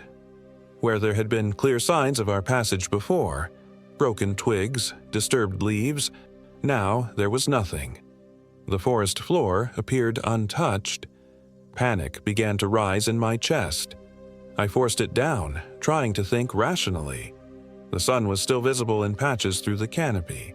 I could use it to navigate east, which should eventually lead us back to the main trail. We walked for what felt like hours. My watch said it was only 2:30 p.m., but the forest had darkened considerably, as if dusk was already falling. I was about to suggest to Ranger that we make camp early when we stumbled upon the cabin. It sat in a small clearing, weathered gray logs stacked haphazardly to form walls, a sagging roof covered in moss and pine needles. No smoke rose from the stone chimney. No sound came from within. It looked abandoned, had been for decades judging by its condition, yet something about it suggested recent occupation. The small patch of ground in front wasn't overgrown like the surrounding forest. Ranger stopped dead, hackles raised, and emitted a growl unlike any I'd heard from him before, deep, threatening, and clearly terrified. "Easy," I said, laying a hand on his neck. His muscles were rigid under my fingers. Logic told me to avoid the cabin, to continue trying to find my way back to the trail. But exhaustion and growing fear of being lost overnight in these woods overrode my instincts. At the very least, the cabin would provide shelter. Perhaps there were even maps or other helpful items inside. "Come on," I said to Ranger, approaching the cabin slowly. He wouldn't budge. When I tugged gently on his leash, he sat firmly, amber eyes fixed on the cabin, and whined. "Fine, you can stay out here," I conceded, tying his leash to a nearby tree. "I'll just take a quick look." The door hung partially open on rusted hinges. It creaked loudly as I pushed it wider, sending dust motes swirling in the beam of late-afternoon sunlight that cut through the gloom.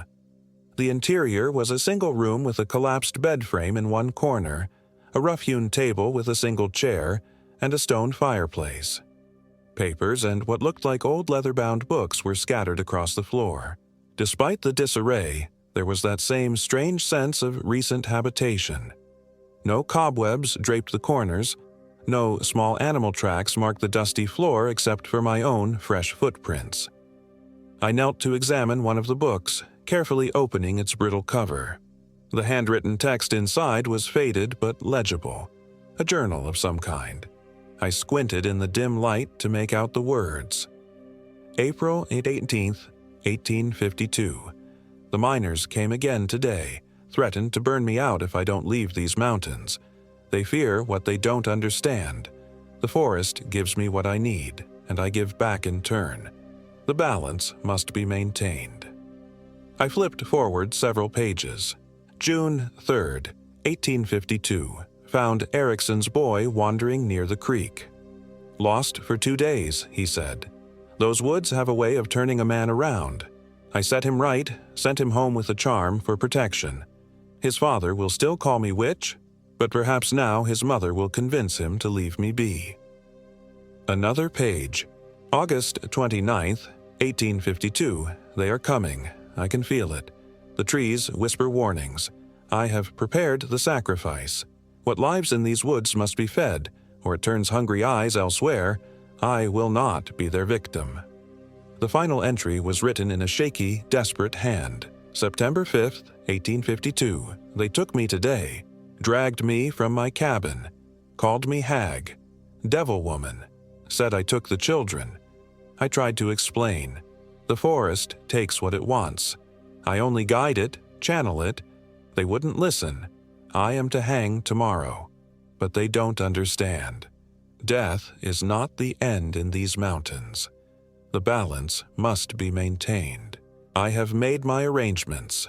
I will return, and they will pay for generations to come. The signature at the bottom read, Agatha Blackwell. A chill ran down my spine that had nothing to do with the cooling afternoon air. I gently closed the journal, suddenly feeling like an intruder. The shadows in the corners of the cabin seemed to shift and deepen as the sun moved lower in the sky. Outside, Ranger began barking frantically. I shoved the journal into my pack without thinking and hurried out the door. Ranger was straining at his leash, barking at the tree line at the far side of the clearing. I followed his gaze but saw nothing. Just as I reached him, he fell silent, head cocked to one side as if listening. That's when I heard it. A child's laughter, distant but clear, coming from the direction Ranger had been barking. "Hello?" I called. "Is someone there?" No response except another burst of laughter, slightly farther away. "Stay here," I told Ranger, but the moment I untied his leash, he bolted in the opposite direction from the laughter, disappearing into the trees. "Ranger!" I shouted, panic rising. "Ranger, come!" No answering bark, no rustling of underbrush to indicate his return. Just silence, then another echo of distant laughter. I stood frozen in indecision. Follow Ranger or investigate the laughter? Night was approaching quickly now, the forest already deep in shadow. Making camp near the cabin seemed increasingly unappealing after reading that journal, but striking out into unfamiliar terrain at dusk was equally dangerous. The decision was made for me when Ranger reappeared at the edge of the clearing, panting heavily. Relief flooded through me until I noticed something odd about his behavior. He didn't come to me as he normally would. Instead, he stood watching me with unusual stillness, his amber eyes reflecting the last light of day. "Ranger," I called softly. "Come here, boy." He took a step forward, then another, moving stiffly as if fighting against his own muscles. When he reached me, I knelt to check him over, finding nothing obviously wrong. But when I looked into his eyes, something seemed off. The intelligent warmth I knew so well was muted, distant. "What happened out there, buddy?" I whispered. He whined softly and licked my hand once, the gesture almost apologetic. With no better option, I decided to make camp for the night a short distance from the cabin. Something about sleeping inside those walls felt dangerous in a way I couldn't articulate. I found a small clearing about 50 yards away, set up my tent, and got a fire going as full darkness descended. Ranger refused to eat his dinner, instead lying at the edge of the firelight, eyes fixed on the darkness between us and the cabin. I forced myself to eat despite having little appetite, knowing I needed the energy. The events of the day had left me exhausted, but my mind raced with questions. Who was Agatha Blackwell? What had happened to her? And most importantly, how had I gotten so completely lost on what should have been a well-established trail? I checked my phone, no service as expected, and was shocked to see it was only 7:30 p.m. It felt much later, as if the day had stretched unnaturally long. My watch confirmed the time, yet I could have sworn I'd spent many more hours wandering these woods than the timeline allowed. As I stared into the fire, I became aware of a soft, rhythmic sound coming from the direction of the cabin. Tap, tap, tap. Pause. Tap, tap, tap. Like someone gently knocking on the door. Ranger's head snapped up, ears forward. "I don't hear anything," I lied to myself, and perhaps to Ranger as well. But the tapping continued, slightly louder now. The rational part of my brain suggested wind causing a loose board to knock against the cabin wall.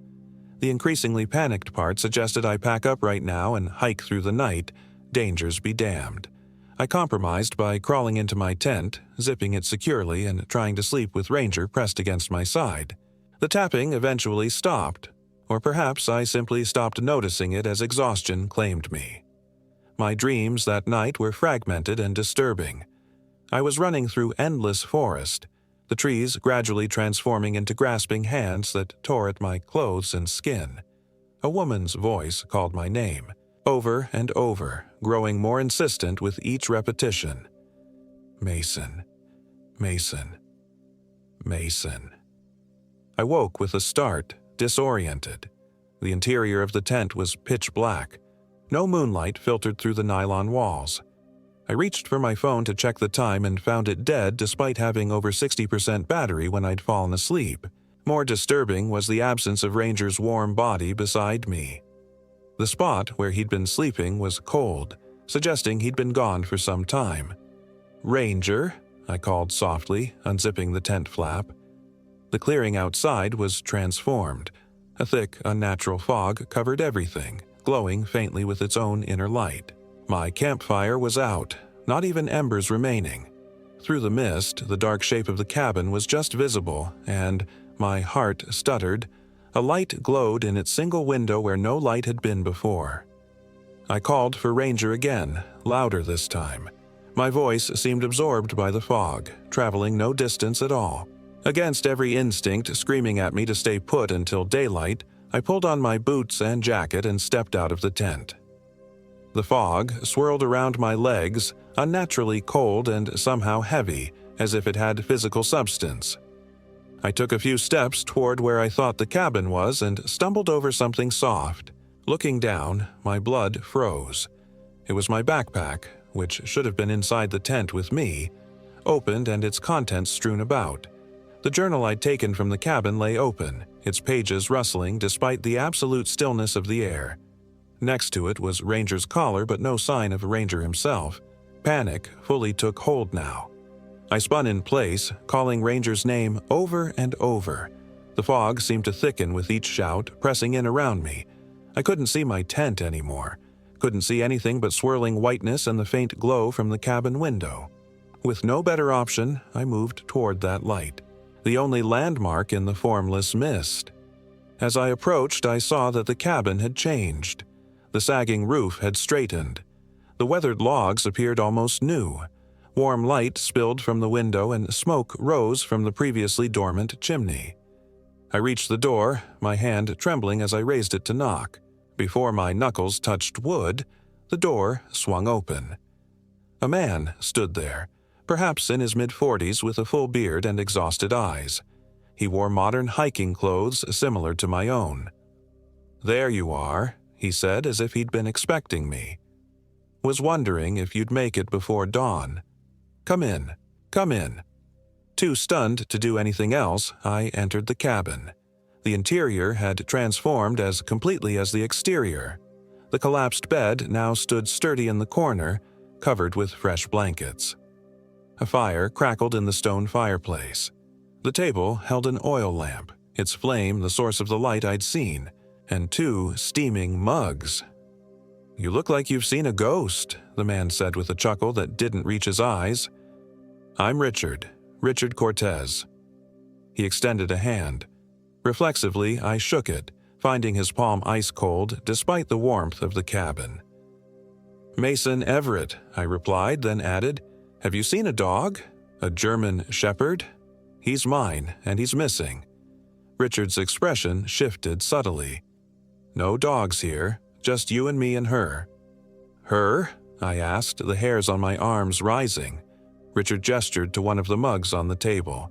"Sit, drink. You look half frozen. We have much to discuss before she arrives. Who's coming? And what are you doing out here? Are you lost, too?" The questions tumbled out as I remained standing, unwilling to accept his hospitality. "Lost?" Richard smiled thinly. "No, Mason. I'm exactly where I'm supposed to be. As are you, though you don't realize it yet." He took a sip from his own mug. "We've been waiting for you. The sign said someone was coming. Someone suitable." "Signs? What are you talking about? I need to find my dog and get back to the main trail." I backed toward the door. Richard's smile vanished. "Your dog is gone, and you won't be leaving these woods. Not really. Parts of you might walk out, but what matters most will stay forever." He set down his mug with deliberate care. "She's chosen you, Mason, just as she chose me 5 years ago." "She? You mean Agatha? The woman from the journal?" I asked, my hand finding the doorknob behind me. Richard's eyes widened slightly. "You've read her words already? That's unusual. She normally doesn't reveal herself so quickly." He cocked his head as if listening to something I couldn't hear. "Perhaps you're more receptive than most. That would explain why your companion turned so easily." A horrible suspicion formed in my mind. "What did you do to Ranger?" "I did nothing. The forest takes what it wants." what she wants. Richard stood, and I noticed for the first time how unnaturally fluid his movements were, as if his joints worked differently than a human's should. "Your dog serves her now, as I do, as you will." I threw open the door and bolted into the fog. Behind me, Richard's voice called out with unnatural resonance. "Run, if you must. The paths all lead back to her." The fog seemed alive now, tendrils of it reaching for me as I stumbled forward blindly. I had no idea which direction I was heading, only that I needed to get away from the cabin, away from Richard with his cold hands and wrong movements. I ran until my lungs burned, until my legs threatened to buckle. When I finally stopped, gasping for breath, the fog momentarily cleared enough for me to see I was in an unfamiliar part of the forest. The trees here were even more distorted, their trunks twisted into humanoid shapes, branches like reaching arms. And then I heard Ranger's bark. "Ranger!" I shouted, hope surging. "Here, boy." The barking came again, closer this time. I moved toward it, pushing through dense underbrush. "Ranger, come." He appeared suddenly before me, materializing from the fog like an apparition. Relief flooded through me until I saw his eyes, glowing an unnatural green in the darkness, nothing like their usual warm amber. "Ranger?" I whispered. He growled, low and threatening, a sound I'd never heard him direct at me before. "It's me, boy," I said, reaching a trembling hand toward him. "What happened to you?" Ranger's form seemed to shimmer, becoming momentarily indistinct around the edges. When he solidified again, his fur appeared matted with something dark and wet that I refused to identify as blood. "He's mine now," came a woman's voice from behind me. I spun to find myself face to face with what I can only describe as a nightmare given flesh. She had the general shape of a woman, tall and gaunt, dressed in ragged clothes that might once have been a pioneer woman's dress. But her proportions were wrong. Limbs too long, fingers ending in points rather than nails. Her face was the worst part. Sunken cheeks, skin like aged parchment stretched too tight over prominent bones, and eyes that glowed with the same unnatural green light as Ranger's. "Agatha," I breathed, the name leaving my lips without conscious thought. She smiled, revealing teeth filed to points. "You know my name. Good. Richard has prepared you well." "He hasn't prepared me for anything," I said, backing away. "I just want to find my way out of these woods." Agatha's unnaturally long arm shot out, fingers wrapping around my wrist with a grip so cold it burned. "These are my woods, Mason Everett. No one leaves without my permission, and I rarely give it." Her head tilted at an impossible angle. "Usually, I keep a piece of them here. The best piece. The soul, you might call it. What do you want from me?" I asked, trying to pull free of her grasp. "A new vessel," Richard said, appearing from the fog beside her. "Mine is wearing thin." As if to demonstrate, he rolled up his sleeve to reveal skin that was sloughing off in gray patches, exposing something underneath that wasn't bone or muscle but a black, tar-like substance. "5 years is about the limit," Agatha said conversationally, as if discussing the weather rather than the apparent rotting of Richard's body. "Then I need someone new, someone strong. You'll do nicely." With strength born of pure terror, I tore free from her grip and ran blindly into the fog. Behind me, I heard her laughter, Richard's voice calling out that it was useless to run, and worst of all, Ranger's bark as he gave chase. I crashed through the forest, branches whipping my face, roots threatening to trip me with every step. The fog parted and closed around me like a living thing, sometimes revealing glimpses of my surroundings only to obscure them again before I could get my bearings. Time lost all meaning. It could have been minutes or hours that I ran, pursued by inhuman footsteps and the occasional flash of green eyes in the darkness. Eventually, I broke through the tree line into another clearing and nearly cried with relief when I saw my tent still standing there, exactly as I'd left it. I had somehow circled back to my camp. I fumbled with the tent zipper, thinking only of grabbing whatever supplies I could before continuing to flee. As I reached inside, a hand fell on my shoulder. I screamed, spinning around with my fist raised, only to find myself face to face with myself. It was me, or something wearing my face with imperfect precision. The eyes were wrong, flat, emotionless, the smile too wide, showing too many teeth. "Going somewhere?" my doppelganger asked, its voice an unsettling approximation of my own. I stumbled backward, falling through the tent flap. Inside, where it should have been empty, sat Richard, cross-legged on my sleeping bag. "I told you," he said. "All paths lead back to her." I scrambled out the other side of the tent, only to find Agatha waiting, her two long fingers stroking Ranger's head. My dog, or the thing that had been my dog, stared at me with those terrible green eyes. "Enough games," Agatha said. "The sun will rise soon, and the transfer must be completed before dawn." Richard emerged from the tent and gripped my arms from behind. I fought, but his strength was inhuman. The doppelganger approached, its face beginning to melt and reform into something else, Agatha's features struggling to emerge from beneath a copy of my own. "Don't fight it," Richard whispered in my ear. "It only hurts if you resist. Let her in, and you'll experience wonders beyond imagining. Power beyond measure." "I don't want power," I gasped, still struggling. "I just want to go home." "This is your home now," Agatha said, reaching for my face with those elongated fingers. "These woods, this hollow. Give yourself to me, and parts of you will live forever." Her cold fingers touched my forehead, and immediately pain shot through my entire body. It felt like ice spreading through my veins, seeping into every cell.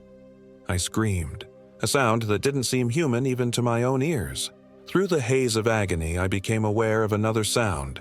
Ranger, the real Ranger, growling. Not at me, but at Agatha. Something in him was fighting her influence. "Impossible," she hissed, turning toward him. "You are mine, beast. Obey." Ranger's growl deepened and he crouched as if to spring. The green glow in his eyes flickered, amber showing through in flashes. "Ranger," I gasped. "Help me, boy." That was all it took. With a snarl that sounded like it came from the depths of hell itself, Ranger launched himself not at me, but at Agatha. His teeth sank into the arm she had extended toward me. She shrieked, a sound that split the air and made the trees themselves seem to bend away. Black ichor poured from the wound where Ranger's teeth tore her ancient flesh. Richard's grip on me loosened as he turned toward the commotion, and I seized the opportunity. I drove my elbow back into his stomach with all my strength. It connected with a sound like a rotten melon splitting open, and his hands fell away. I didn't look back, didn't try to understand what I just felt give way inside Richard's body. I lunged for my tent, grabbing the hunting knife I kept in my pack. Not much of a weapon, but the only one I had. When I turned back, chaos reigned. Ranger and Agatha were locked in combat, my loyal dog somehow managing to hold his own against the supernatural horror. Richard was bent double, black ooze pouring from his mouth and the spot where I'd struck him. The doppelganger was halfway transformed into something no longer human, its features fluid and uncertain. "Ranger!" I shouted. "To me!" Whether he understood or simply reacted to the command we'd practiced countless times, Ranger disengaged from Agatha and bounded to my side, his muzzle stained black with her impossible blood. "Good boy," I breathed, then turned to face our attackers, knife raised. "Stay back, all of you." Agatha straightened, her arm hanging at an odd angle where Ranger had mauled it. "Brave," she said, voice like stones grinding together, "but futile. Dawn approaches. One way or another, you will be mine." As if on cue, the fog began to lighten infinitesimally. Somewhere beyond the trees, the sun was beginning to rise. "Richard," Agatha snapped, "take him."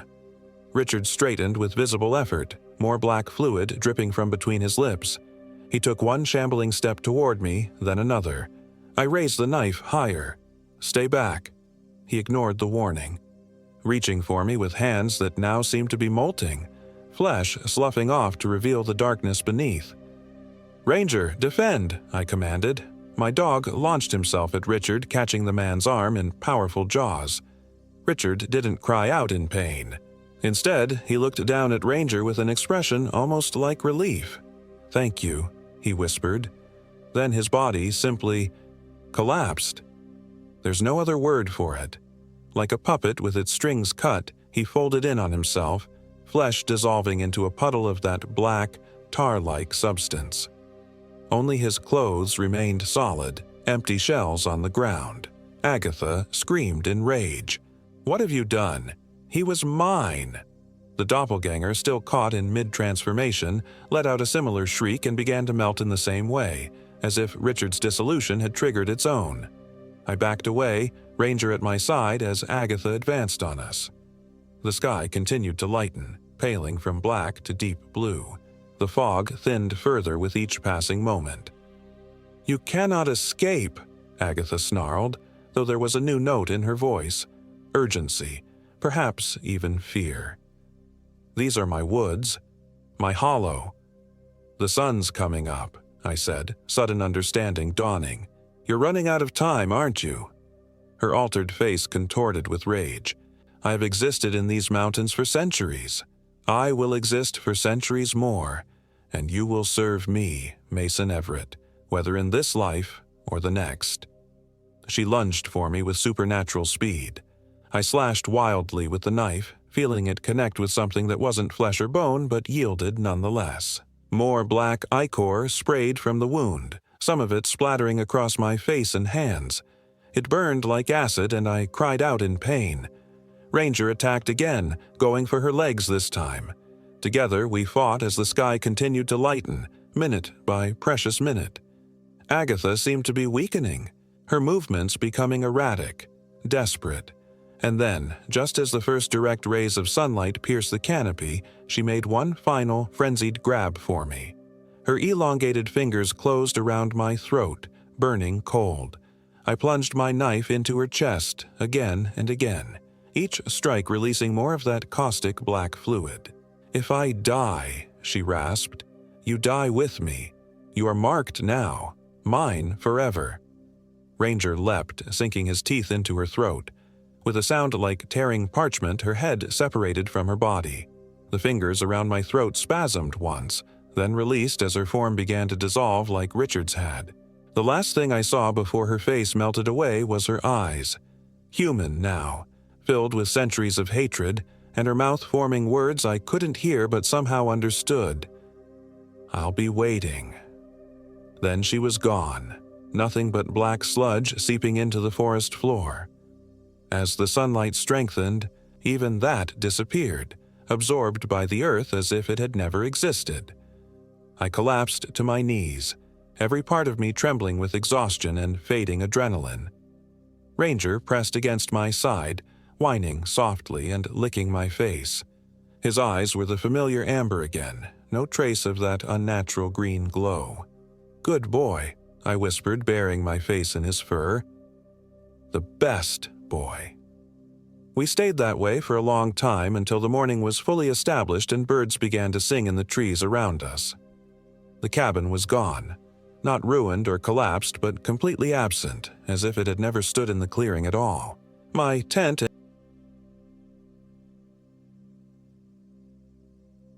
My name is Sarah Evans. This happened in August of 2024. I've spent the last 8 months trying to piece together what really occurred in the remote wilderness of California's Lost Sierra. The doctors say writing it down might help process the trauma. I'm not sure anything will help, but I need to try. Maybe someone will find this and stay away from that place. Maybe someone will believe me. I'm a wildlife photographer by trade.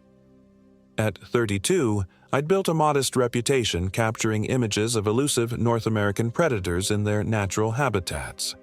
The Lost Sierra region had been on my bucket list for years, a relatively untouched wilderness with diverse ecosystems spanning from alpine lakes to dense forests. When my friend Lisa suggested a week-long backpacking trip there, I jumped at the chance. Lisa Chen and I had been friends since college. She was brilliant, a biologist specializing in freshwater ecosystems, and this trip would give her a chance to collect samples from some pristine alpine lakes. The third member of our expedition was my ex-boyfriend Mark Peterson. We'd ended things amicably a year ago, remaining friends, and his experience as an outdoor guide made him the perfect addition to our group. He knew the backcountry better than anyone I'd ever met. The Sierra Buttes trail system is extensive, Mark explained during our planning session at my Oakland apartment. He spread a topographic map across my coffee table, tracing routes with his finger. But I want to take you guys off the beaten path. Up to the Lakes Basin area, Gold Lake, Salmon Lake, Goose Lake, they're all gorgeous, and the wildlife is abundant because fewer people venture out there. Lisa nodded enthusiastically. Perfect for my research.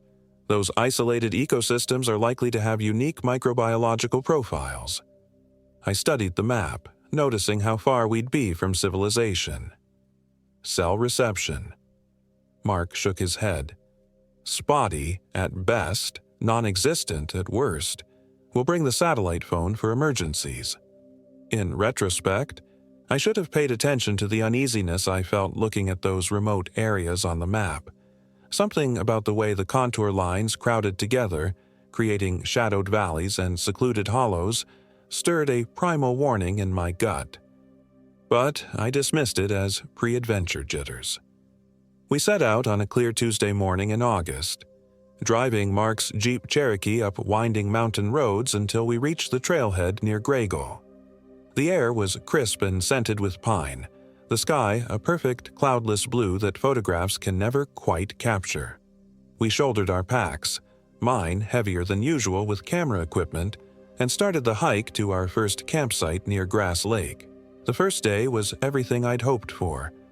I photographed a black bear and her cubs from a safe distance, captured stunning shots of osprey diving into the lake for fish, and even managed a few frames of a secretive pine marten slinking through underbrush.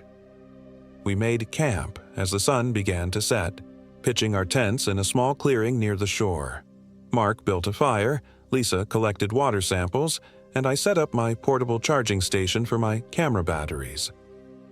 "This is paradise," Lisa said, holding a vial of lake water up to the fading light.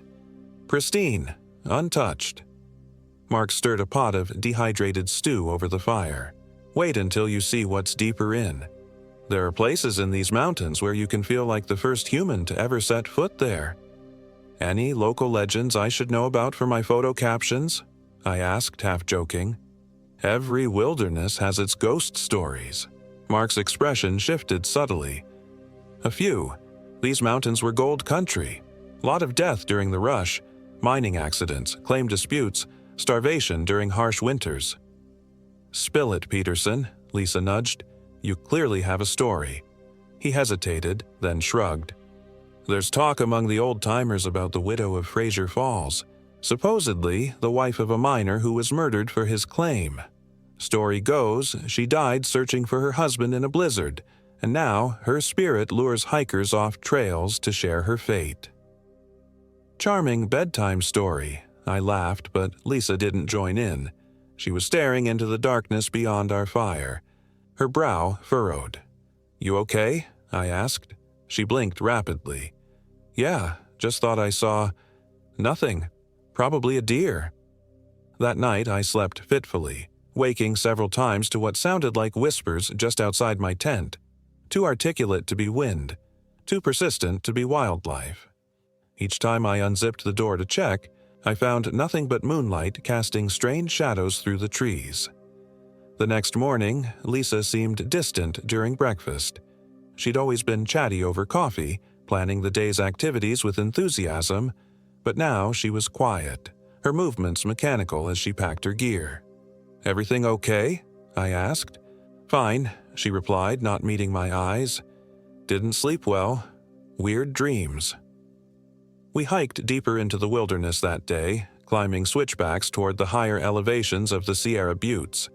The landscape grew increasingly rugged, massive granite outcroppings jutting from dense pine forests. By mid-afternoon, We reached a viewpoint overlooking a spectacular valley, mountains stacked to the horizon. I set up my tripod to capture the panorama when my camera malfunctioned. The fully charged battery suddenly drained. "That's weird," I muttered, swapping it for my spare, which showed the same empty status despite being charged that morning. Mark checked his GPS. "That's strange." "What is it?" I asked, still fiddling with my camera. "According to this, we've been walking southeast, but we should have been heading northeast all morning." He frowned, looking up at the sun. "That can't be right. The sun confirms we've been going northeast." "Technology," Lisa said flatly, "always fails when you need it most." "That's why I brought these." Mark pulled out a topographic map and compass from his pack. He studied them for a moment. Orientation confirmed. GPS must be glitching with the terrain. We're on track. We continued toward our planned campsite at Salmon Lake, but I couldn't shake a growing sense of disorientation. The forest seemed to shift around us, landmarks I'd noted mentally somehow appearing at impossible angles. Twice I was certain we'd passed the same distinctive boulder. Despite Mark's insistence, we were on a straight path. We reached the lake an hour later than planned, the sun already sinking behind the mountains. The temperature dropped rapidly, and a mist began rising from the water's surface, curling between the trees like seeking fingers. "Let's set up quickly," Mark suggested, eyeing the mist with apparent concern. "Nights get cold up here fast." As Lisa and I pitched our tents, Mark gathered firewood, disappearing briefly into the tree line. When he returned, his arms loaded with branches, his face was pale. "You look like you've seen a ghost," I said, hammering in a tent stake. "Just thought I heard something," he replied, but his typical confidence had faltered. "Probably nothing." That night around the campfire, the atmosphere felt heavy, oppressive. The flames cast exaggerated shadows, and the darkness beyond our small circle of light seemed absolute, swallowing the beams of our headlamps when we looked into it. Lisa volunteered for the first watch. We'd decided someone should stay awake after finding fresh mountain lion tracks near camp. I retreated to my tent, exhausted from the day's hike, and fell into a deep sleep almost immediately. I dreamt of cold hands touching my face, of whispers in a language I couldn't understand but somehow recognized on a primal level. I dreamt of being watched by countless eyes hidden in the forest. A scream tore me from sleep, a sound so raw and terrified that I was out of my sleeping bag and unzipping my tent before fully conscious. Outside, the fire had burned down to embers, casting just enough light to see Mark emerging from his tent, looking as disoriented as I felt. "What the hell was that?" he demanded. "Lisa," I called, noticing her empty camp chair. "Lisa." No answer came from the darkness. "She was supposed to wake me for second watch," Mark said, grabbing his headlamp and switching it on. The beam cut weakly through the mist that had grown thicker while we slept. "Lisa," he shouted again. We searched the immediate area round camp, finding nothing. Her tent was empty, her sleeping bag still neatly rolled. Her pack remained propped against a tree, but her water sampling kit was gone. "She must have gone to the lake," I reasoned, trying to keep panic at bay. "Maybe she fell in." We rushed to the water's edge, calling her name. The lake's surface was unnaturally still, reflecting a sky now clouded over, moonlight diffused to a sickly glow. No sign of Lisa. No response to our increasingly desperate calls. "We need to contact rescue," I said, reaching for the satellite phone in my pack pocket. I powered it on, but the screen remained black despite its full charge that morning. "Fuck," Mark whispered. "This isn't right. None of this is right." A branch snapped in the forest beyond the shore, and we both whirled toward the sound. My headlamp caught a figure standing between two distant pines. Lisa, oddly still, head tilted at an unnatural angle. "Lisa," I called, relief flooding through me. "We were worried sick." She didn't respond, didn't move except for a slow, mechanical straightening of her head. Then she turned and walked deeper into the forest. "Lisa, wait!" Mark shouted, already moving after her. I followed, struggling to keep up as we pursued her through increasingly dense underbrush. My headlamp beam bounced chaotically, catching glimpses of her, always just ahead, moving with unnatural speed and grace over fallen logs and uneven ground. "This doesn't make sense," Mark panted beside me. "She doesn't even have a light. How can she see where she's going?" After what felt like an hour of pursuit, we broke into a small clearing and found Lisa standing in its center, back to us, completely motionless. A thin shaft of moonlight breached the clouds, illuminating her in an almost theatrical spotlight. "Lisa?" I approached slowly. "Are you okay?" She turned and I nearly screamed. It was Lisa, her face, her body, but something was profoundly wrong. Her eyes reflected my headlamp with a red gleam, like an animal's. Her usual warm expression was gone, replaced by a blank mask. Most disturbing was her smile, too wide, showing too many teeth. "I'm fine, Sarah," she said, her voice carrying an unfamiliar cadence. "I found something wonderful. I want to show you."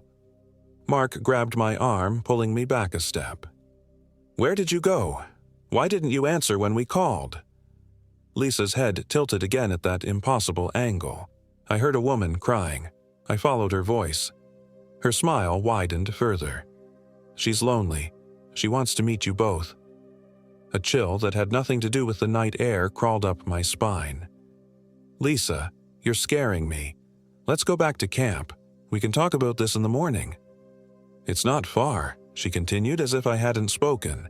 "Just beyond the ridge. Beautiful place. Hidden place." She pointed into the darkness beyond the clearing. "She's waiting." Mark's grip on my arm tightened. "We're going back to camp. Now." His voice was firm but underlined with fear. "You're coming with us, Lisa." When he stepped toward her, Lisa's expression changed, just for a moment, into something ancient and hateful. Then it was gone, her face again a distorted version of my friend's. "Of course," she said pleasantly. "Lead the way." The walk back to camp was excruciating. Lisa followed a few paces behind us, humming tunelessly. Twice I caught her watching me with that wrong smile when she thought I wasn't looking. Whatever had happened to her in the forest, the woman walking behind us was not entirely Lisa Chen anymore. Back at camp, Mark restarted the fire while I watched Lisa.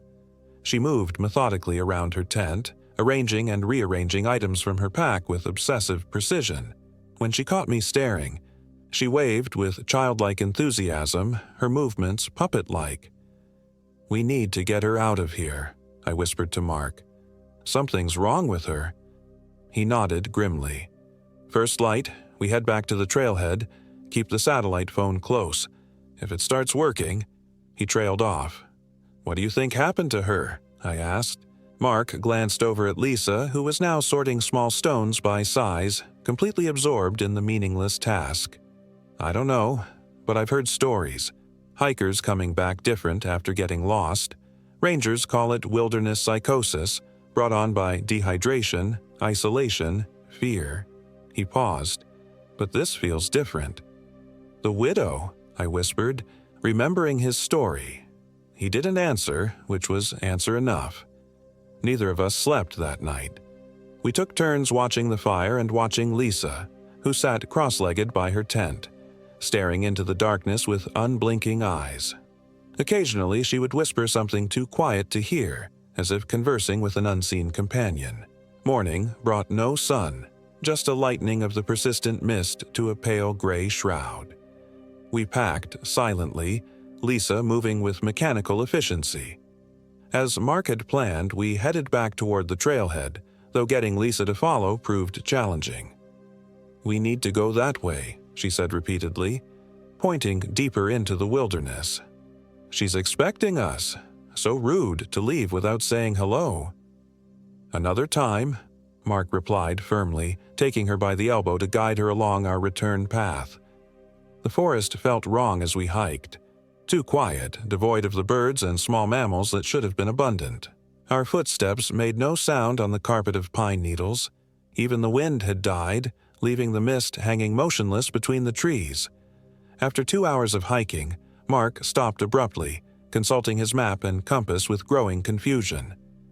"This can't be right," he muttered. "What is it?" I asked, keeping one eye on Lisa, who was smiling that horrible smile again. "According to the compass, we've been heading southwest, away from the trailhead." "You're lost," Lisa said, her voice lilting in a sing-song tone. "She doesn't want you to leave yet." Mark ignored her, looking up to get his bearings from the sun, but the sky remained a uniform gray. "Let's try again. The trail should cut east here." He pointed to our right. "That way." We changed direction, pushing through denser forest now. I felt increasingly certain we were being watched, that something was keeping pace with us just beyond the veil of mist.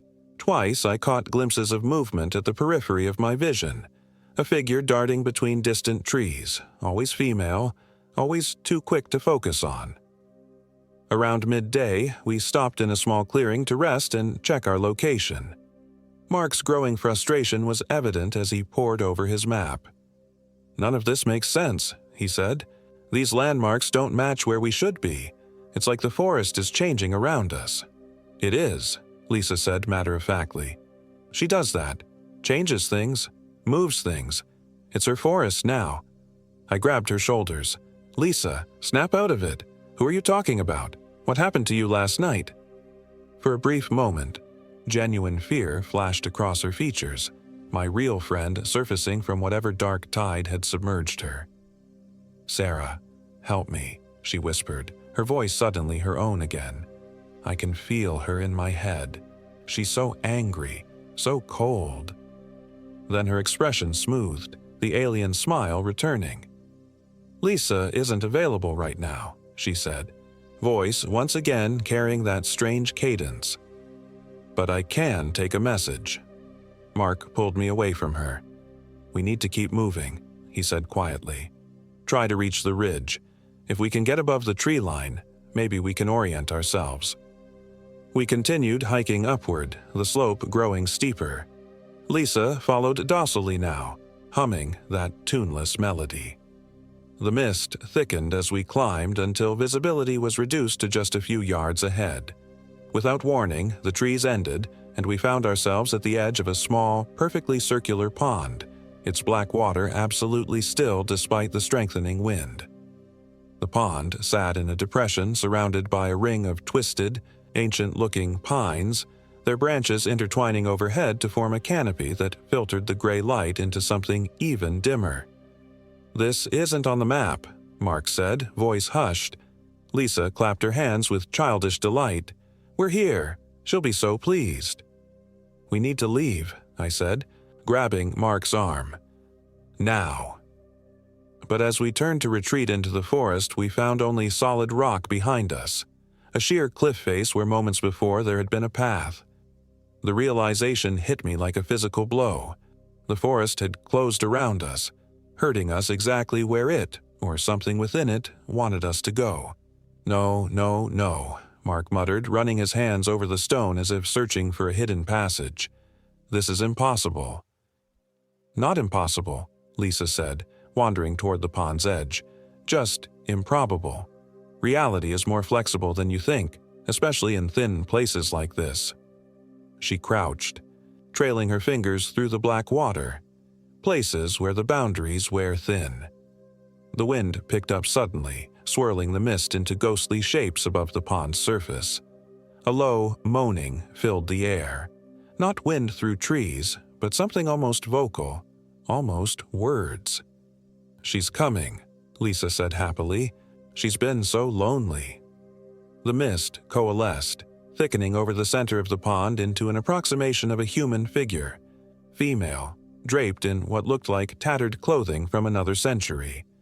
Though composed only of swirling vapor, the figure had definition, the suggestion of a gaunt face, hollow eyes, reaching arms. "Dear God," Mark whispered, backing away until he hit the cliff. Lisa stood, arms outstretched in welcome. "I brought them, just like you asked," she called to the misty apparition. 2 more to keep you company." The figure began moving toward the shore, not gliding over the water but walking on it, each step sending ripples across the previously undisturbed surface. As it approached, I could make out more details. The tattered remains of what might once have been a wedding dress, now dirty and decayed, long hair floating as if underwater, skin blue-white with death. Mark fumbled with his pack, pulling out a flashlight, a powerful one he used for night hiking. He switched it on, the bright beam cutting through the mist, momentarily dispersing parts of the approaching figure. The effect was immediate and horrifying. The apparition let out a shriek of rage that vibrated in my bones, and Lisa collapsed to the ground, body contorting in unnatural spasms.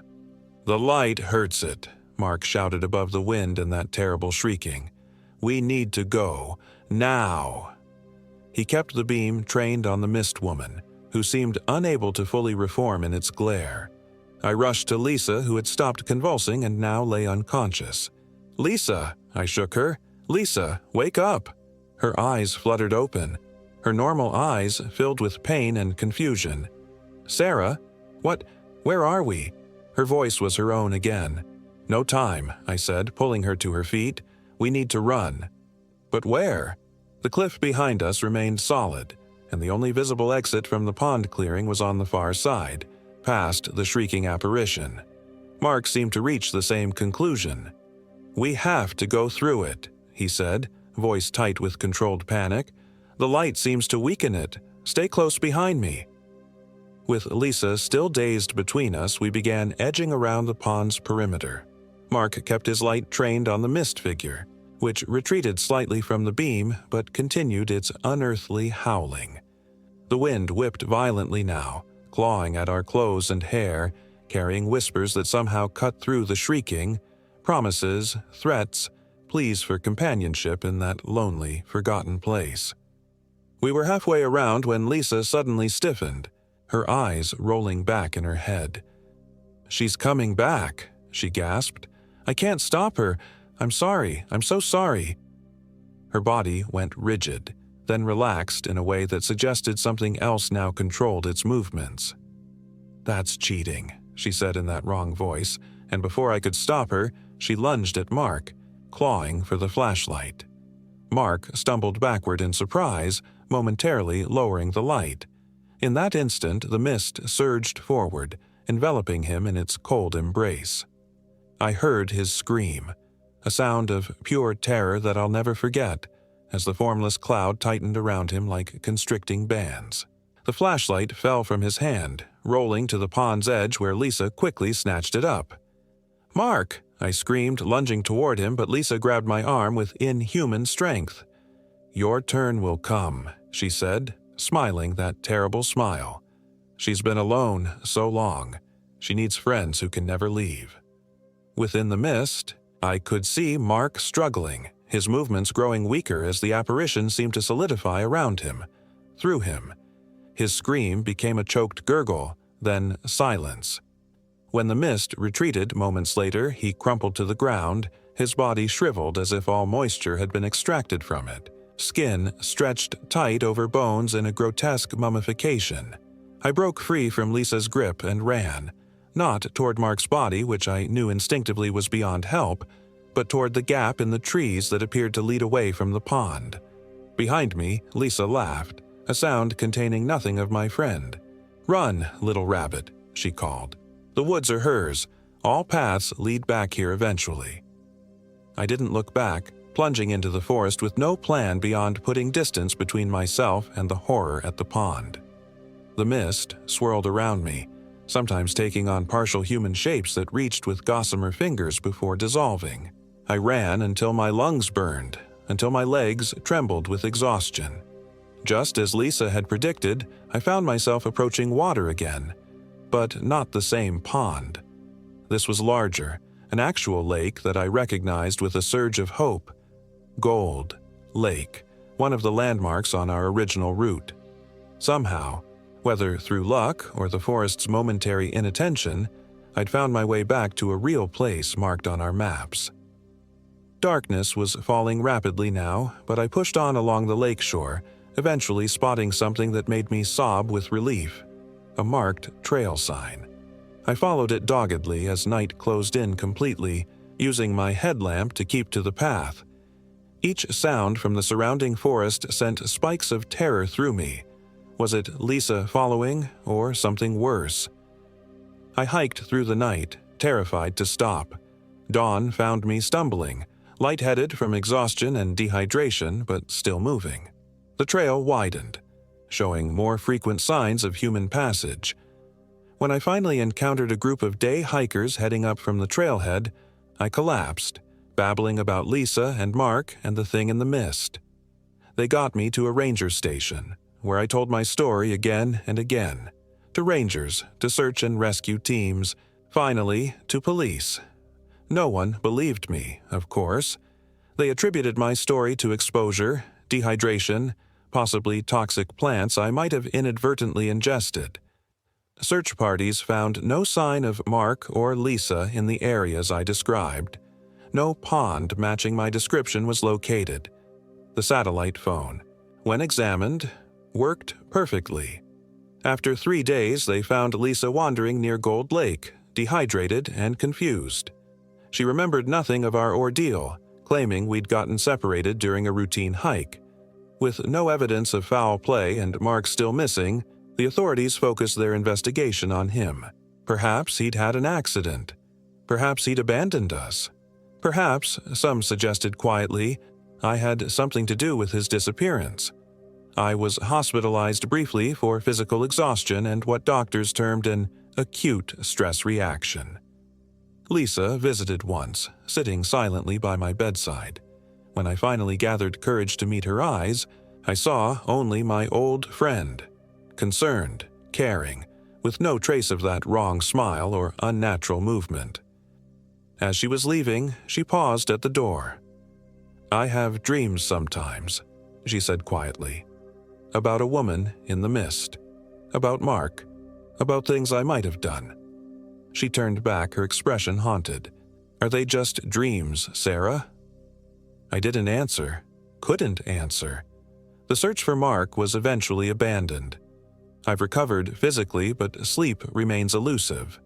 When I do manage it, I dream of mist forming into outstretched hands, of pathways that loop back on themselves, of my friend's face stretched into that terrible smile. Lisa and I don't speak anymore. I saw her once, months later, at a coffee shop in Oakland. She waved cheerfully, and for a moment, just a moment, I thought I saw something ancient and cold looking out through her eyes. I left without acknowledging her. I haven't touched my camera since returning. I've moved to Southern California, as far from the Sierra Nevada range as I can get while still remaining in the state. But sometimes, on foggy mornings, I find myself staring into the mist, wondering if it's watching back. I know she's still out there, the widow of Fraser Falls, waiting in her forest, collecting companions to share her lonely eternity. I know that someday Lisa will return to her, and I know, with bone-deep certainty, that eventually she'll come for me too. There are places in this world where reality thins, where what we think we understand about nature's laws proves tragically insufficient. If you find yourself in the Lost Sierra, stick to marked trails. If mist rises suddenly from still water, run. And if you meet a woman named Lisa Chen with a too-wide smile who wants to show you something wonderful just beyond the ridge, turn back while you still can.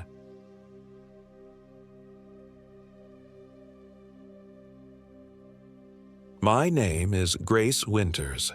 This happened in September 2024. Some nights I still wake up in a cold sweat, convinced that something is watching me through my bedroom window. I've moved 3 times since then. It doesn't matter. The fear follows me everywhere I go. I was 32 years old when I agreed to the hiking trip along California's Lost Coast Trail. Photography had always been my escape. Wildlife shots, nature scenes, anything that got me outdoors and away from people. I'd been developing a small but dedicated following online with my work. Wildlife photography was more than a hobby. It was how I processed the world. Through a lens, I could control what I saw, frame the chaos into something beautiful. This trip was supposed to be my comeback. 6 months earlier, my fiancé Marcus had walked out after 3 years together, taking my confidence with him. My friends had watched me withdraw into myself, cancel plans, stop posting my work. The invitation to join them hiking the Lost Coast seemed like the perfect opportunity to reclaim some part of myself. I should have listened to my instincts when they whispered that I wasn't ready. Liam Anderson had organized the whole thing. He was 35, with the kind of charismatic energy that made everyone want to follow him into adventure. We'd been friends since a photography workshop 5 years ago, and he'd remained steadfast even through my recent dark period. His girlfriend Maya Chen was coming too, a 33-year-old emergency room doctor with a meticulous eye for detail and preparation. Then there was Nate Foster, 31, a quiet writer and old college friend who had recently moved back to California. I hadn't seen him in years, but we'd always connected over our introverted natures and creative pursuits. The Lost Coast Trail runs 40 miles through the King Range Conservation Area in Humboldt County, one of the most remote stretches of wilderness in California. It's a narrow strip of land where the mountains rise steeply from the Pacific Ocean, too rugged for Highway 1 to traverse. The isolation is precisely what draws hikers seeking pristine wilderness. It's also what makes it dangerous. "This is going to be exactly what you need, Grace," Liam had insisted during our planning call. 5 days of the most spectacular coastline in America. No cell service, no emails, no social media. Just nature, your camera, and good friends. The first warning sign came 3 days before our departure, when I dreamt of walking alone through dense fog, following footprints in the sand that seemed human at first but gradually elongated into something else. I woke with my heart hammering against my ribs. Just anxiety, I told myself, just the stress of pushing myself back into the world. We met at a coffee shop in San Francisco before dawn, loading our gear into Liam's SUV. The energy between us was good. Nate and I fell into the easy rhythm of old friendship, and Maya's calm confidence was reassuring. Liam drove north with infectious enthusiasm, regaling us with facts about the trail. It's called the Lost Coast because this section was so rugged they couldn't build the coastal highway through it, he explained. When they were developing Highway 1 in the 1930s, they had to route it inland. This stretch has been preserved as one of the most untouched coastlines in the country. Also, one of the most dangerous, Maya added pragmatically. Several hikers have died there over the years. The tides can trap you against cliffs if you don't time your hiking right, and there are sections where you can get swept away. "That's why we have Maya's meticulous tide charts," Liam said, giving her knee an affectionate squeeze. "No dying on my watch." Nate turned to me in the back seat. "I brought your book with me," he said quietly. I'd published a modest coffee table book of my wildlife photography 2 years earlier, before everything with Marcus fell apart. "You didn't have to do that," I said, embarrassed. "I thought maybe you'd sign it for me," he replied. "Plus, I figured it might inspire you to start shooting seriously again." The drive took nearly 5 hours. We stopped in Garberville for supplies before continuing to the Black Sands Beach trailhead at Shelter Cove, where we would leave Liam's car. A local shuttle service would take us to the northern terminus at Mattole Beach to begin our southbound hike. As we drove the final winding roads through towering redwoods, I felt a strange sensation, like we were being watched. I rolled down my window, breathing in the earthy scent of the forest. For a moment, I thought I saw movement among the trees, something tall and thin, keeping pace with our vehicle. I blinked, and it was gone. "You okay?" Nate asked, noticing my expression. "Yeah," I said, forcing a smile, just taking it all in. We reached Shelter Cove by early afternoon. The small coastal settlement seemed eerily quiet as we arranged to leave Liam's car in the designated parking area. Our shuttle driver, an older man named Earl with sun-weathered skin and a gray beard, loaded our packs into his van. "You folks picked a good time to hike," he commented. "Weather should hold, but there's not many people on the trail this week. Most of the seasonal rangers have finished up for the year too. We like having the wilderness to ourselves, Liam replied cheerfully. Earl gave us an odd look. Just make sure you stick to the tide tables, and keep an eye on each other. People have been known to go missing out there. Missing? Maya asked sharply. Earl shrugged. It's rough country. Easy to get hurt if you're not careful.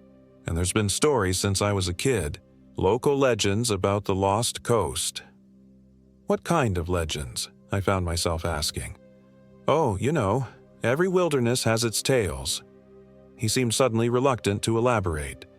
Probably nothing to them, just the wind and the isolation playing tricks on people's minds. The drive to Mattole Beach took over an hour on rough, winding roads. As we neared our starting point, Earl grew chattier, pointing out landmarks and offering hiking advice. Just before we arrived, he said something that would come back to haunt me. If you see anyone else on the trail acting strange, give them a wide berth. Sometimes people come out here when they're not right in the head, looking to get lost. We unloaded at Mattole Beach in late afternoon. The black sand stretched before us, meeting the churning Pacific Ocean. Behind us rose steep hillsides covered in coastal scrub. We were alone except for the seabirds wheeling overhead and the distant shapes of seals on offshore rocks. We should hike a couple of miles before setting up camp, Liam suggested, consulting his map. There's a good spot just past the lighthouse trail. The first day's hike was uneventful and beautiful. We walked along the beach, the waves crashing beside us, the late September sun casting long shadows across the sand. I took photos of pelicans diving into the surf and the others walking ahead of me, silhouetted against the golden light. For those few hours, I remembered why I loved being outdoors with my camera. We made camp in a small cove sheltered from the wind, pitching our tents on a flat area above the tide line. After dinner, we sat around the campfire sharing stories and passing a flask of whiskey. It felt normal, safe. The stars emerged in brilliant clarity above us, undiminished by city lights. To new beginnings, Liam toasted, raising the flask in my direction. And old friends, Nate added, his eyes reflecting the firelight. Later, as I was drifting off to sleep in my tent, I heard something moving in the darkness outside, heavy footsteps circling our campsite. I assumed it was one of the others making a late-night bathroom trip. Then I heard what sounded like sniffing, like an animal trying to catch our scent. I sat up, heart racing, but the sound had already faded. The second day was when things began to change. I woke early, slipping out of my tent to photograph the sunrise. The beach was shrouded in mist, creating an ethereal landscape of half-visible rocks and swirling fog. Through my viewfinder, I noticed something strange. What looked like footprints leading from our campsite down to the water's edge. They started human-sized but gradually elongated and deepened, as if the person making them had grown heavier and longer-limbed as they walked. I followed them to where they disappeared into the surf. "What are you looking at?" Maya asked, appearing beside me with a steaming mug of instant coffee. I pointed to the footprints, but when I looked again, they were gone, erased by a wave that hadn't seemed large enough to reach so far up the beach. "Nothing," I said, "just scouting shots." After breakfast, we packed up and continued south. The trail alternated between sandy beaches and rocky headlands, requiring careful timing to pass certain sections at low tide. The weather was perfect. Clear skies, mild temperatures, light breeze, but something felt off. The wildlife seemed unusually scarce. No seals on the rocks, fewer birds overhead. Around midday, our electronics began malfunctioning. Maya's GPS device showed us miles inland, then out in the ocean. Liam's watch stopped at 11:17 a.m. My camera's display glitched, showing strange artifacts in my images that weren't visible through the viewfinder. "Electromagnetic anomaly, maybe?" Maya suggested, tapping her useless GPS. "There could be mineral deposits in these rocks interfering with the signals." "Good thing we have paper maps and compasses," Liam said. But an hour later, when he tried to check our position, the compass needle spun wildly, refusing to settle on north. Nate had been quiet all morning, trailing slightly behind the group. When we stopped for lunch in the shelter of a rocky outcropping, he said, "Did any of you hear anything last night? Like someone walking around the camp?" The others shook their heads, but I felt a chill down my spine. "I thought I heard something," I admitted, "like footsteps, and then a sniffing sound." "Probably just a raccoon or maybe a deer," Liam suggested. "It sounded bigger," I said. "Could have been a black bear," Maya offered. "They're native to this region, though rare on the coast." Nate was staring at me intently. "It wasn't an animal," he said firmly. After lunch, we hiked inland briefly to avoid a dangerous headland at high tide. The trail took us through a stand of wind-gnarled pines. I noticed Nate stopping frequently to examine the trees. "What are you looking for?" I asked, catching up to him. He pointed to a carving in the trunk of one pine, a crude symbol that looked like a stick figure with too many limbs. "I've seen 3 of these so far." I felt that same uneasiness from earlier. Probably just previous hikers leaving their mark. "Look at how fresh the cuts are," he said. "The sap is still wet." Further along, we found more disturbing signs. A small arrangement of bones, what looked like bird and rodent skeletons, had been carefully placed in the center of the trail. Beyond that, a cluster of small stone towers had been erected, balanced with impossible precision. "Someone's been busy," Liam remarked, trying to sound casual, but I could hear the tension in his voice. "We should move faster," Maya suggested. "I don't like the idea of camping near whoever is making these." By late afternoon, we'd made good progress, covering almost 10 miles. We found a protected campsite in a small meadow set back from the beach, near a freshwater stream. As we set up our tents, I noticed our supplies had somehow been affected despite being in sealed containers. A package of dehydrated beef stew had turned moldy. Fruit had withered as if it had been left for weeks. Even our water, purified just that morning, had a strange metallic taste. "This doesn't make sense," Maya said, examining the spoiled food with her doctor's scrutiny. "This type of mold doesn't grow this quickly, especially not in sealed packages." We salvaged what food remained unspoiled and cooked an abbreviated dinner. The atmosphere had changed from the previous night. We spoke in lower voices, glancing frequently at the darkening woods around us. "I'm going to gather more firewood," Nate announced as the sun began to set. "We should keep the fire going all night."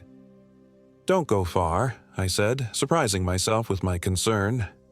He gave me a reassuring smile. "I'll stay within shouting distance." 30 minutes passed, then an hour. Nate hadn't returned.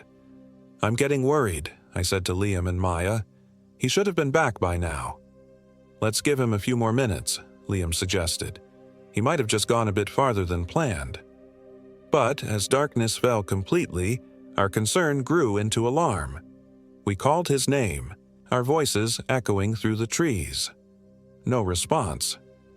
"We need to search for him," I insisted, grabbing my flashlight. "We should stick together," Maya said firmly. "It's too dangerous to separate in the dark." We were debating our next move when a figure emerged from the trees. It was Nate, his arms full of firewood. Relief flooded through me, followed immediately by irritation. "Where have you been?" I demanded. "We were about to form a search party." "Sorry," he said, dropping the wood by the fire. "I found a great spot with lots of downed branches, but it was a bit farther than I thought." Something in his voice sounded off, a slight flatness that hadn't been there before. As he moved into the firelight, I noticed other subtle differences. His posture was stiffer, his movements more deliberate. When he smiled, it didn't quite reach his eyes. "Are you okay?" I asked. "Never better," he replied, still wearing that not-quite-right smile. "The forest is beautiful at night." During dinner, Nate remained uncharacteristically quiet, watching us with an intensity that made me uncomfortable. When Maya mentioned a camping trip we'd all taken 2 years ago, he looked momentarily confused before nodding vigorously. Right," he said. That was great. But he'd been in Seattle then. He hadn't come with us. I caught his mistake but didn't mention it, a cold suspicion forming in my mind. Later, as Liam and Maya turned in for the night, I stayed by the fire with Nate. I wanted to test my growing unease. "Remember that time in college when we broke into the swimming pool at night?" I asked, watching him carefully. It was something that had never happened. He smiled, that wrong smile again.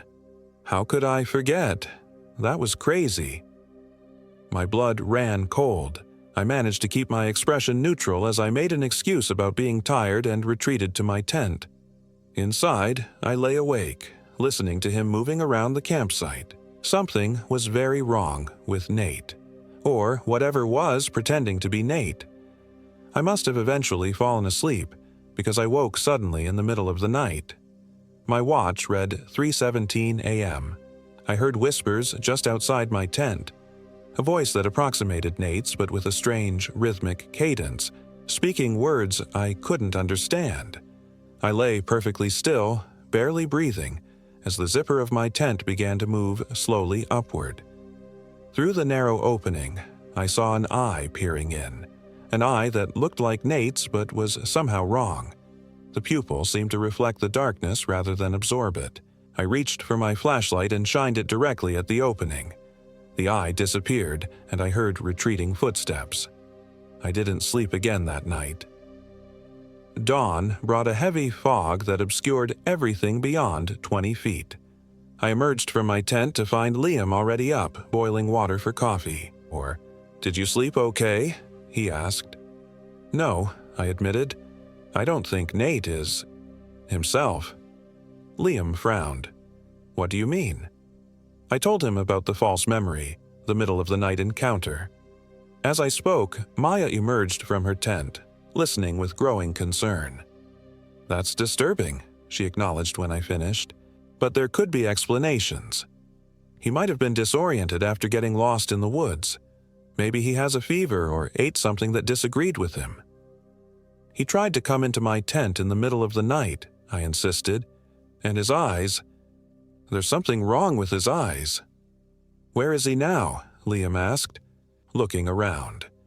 We discovered Nate's tent was empty, his sleeping bag neatly arranged as if it hadn't been used. His backpack remained, but his water bottle and knife were gone. "Maybe he went to the stream," Maya suggested, "or to use the bathroom."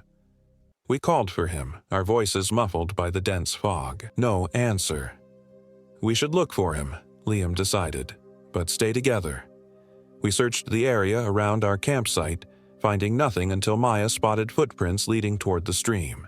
We followed them through the misty forest. The footprints started out as normal human tracks but gradually became deeper, longer, with what looked like elongated toe marks. The trail led us to the stream, where the water ran clear over smooth stones. On the opposite bank stood a crude structure about 6 feet tall, a framework of branches lashed together with what looked like sinew, draped with small animal pelts. Hanging from it were dozens of tiny bones and feathers that clicked together in the light breeze. "What the hell is that?" Liam whispered. Before anyone could answer, we heard a scream from somewhere in the fog. Maya's scream. But Maya was standing right beside me, her face drained of color. That's my voice," she said shakily. The scream came again, seeming to move around us, first from one direction, then another. It was indeed Maya's voice calling for help. "We need to go back to camp now," I said urgently. We turned to retrace our steps, but in the fog it was difficult to maintain direction. The footprints we'd followed seemed to have vanished. After 10 minutes of walking, Maya stopped abruptly. "This isn't right," she said. "We should have reached the campsite by now." Liam checked his compass, which was now working again. "According to this, we've been walking southwest, away from camp." "That's impossible," I said. "We've been walking straight back the way we came." We corrected our course and continued. The fog began to thin, revealing unfamiliar terrain, a steep ravine we hadn't crossed before. Somehow, we'd become completely turned around. "Time and space don't work right here," Maya said quietly, voicing what we were all thinking. It took us another hour of careful navigation to find our way back to the campsite. When we arrived, Nate was sitting by a freshly built fire, cooking something in a small pot. "Where have you guys been?" he asked, sounding genuinely concerned. "I woke up, and everyone was gone." "We were looking for you," Liam said tensely. "Your tent was empty." "I went down to the beach early to watch the sunrise," Nate explained. "When I got back, you were all gone. I figured you'd started hiking without me." His story made no sense given the footprints we'd followed and the fact that his sleeping bag hadn't been slept in. I studied him carefully. In the daylight, he looked more like himself, but still not quite right. His blinking pattern was off, too infrequent, too deliberate, and he kept staring at Maya with an intensity that made her visibly uncomfortable. "What are you cooking?" Maya asked, peering into the pot. "Just some broth," he replied. "Found some herbs growing nearby. They're good for strength." The liquid in the pot was dark and had a rancid smell. None of us accepted when he offered it to us. We broke camp quickly after that, eager to keep moving. The plan was to hike another 8 miles to the next suitable campsite. The fog had lifted, revealing a clear day, but the sense of wrongness persisted. My camera continued to malfunction, showing distorted images with strange shadows at the edges of the frame. When I reviewed the photos I'd taken the previous day, I noticed something alarming. In several images of our group, Nate's face was blurred while everyone else was in focus. As we hiked, I kept my distance from Nate, staying close to Maya instead. I quietly showed her the photos. "This is really strange," she admitted, swiping through the images on my camera. "But there could be technical explanations." "Like what?" I challenged. She hesitated. "I don't know, but jumping to supernatural conclusions isn't helpful." "Then explain the totems. The bone structures, the footprints that change shape," I pressed. "Explain how we got lost walking in a straight line back to camp." She had no answer for that. Throughout the day, other unsettling things occurred. We passed a dead deer lying just off the trail, its body unnaturally twisted, its eyes and organs missing but with no blood or signs of predation.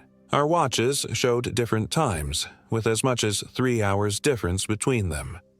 The sun seemed to move irregularly across the sky, sometimes appearing ahead of us, sometimes behind, though we maintained a steady southward course. Nate kept pace with Liam at the front of our group. I noticed him mimicking Liam's gait and gestures, as if studying him. Occasionally, he would turn to look back at Maya and me, that wrong smile flickering across his face. By late afternoon, tension had built to an unbearable level. When we stopped at a scenic overlook to rest, Maya pulled me aside. "I'm starting to think you're right about Nate," she whispered. "Something happened to him in the woods last night."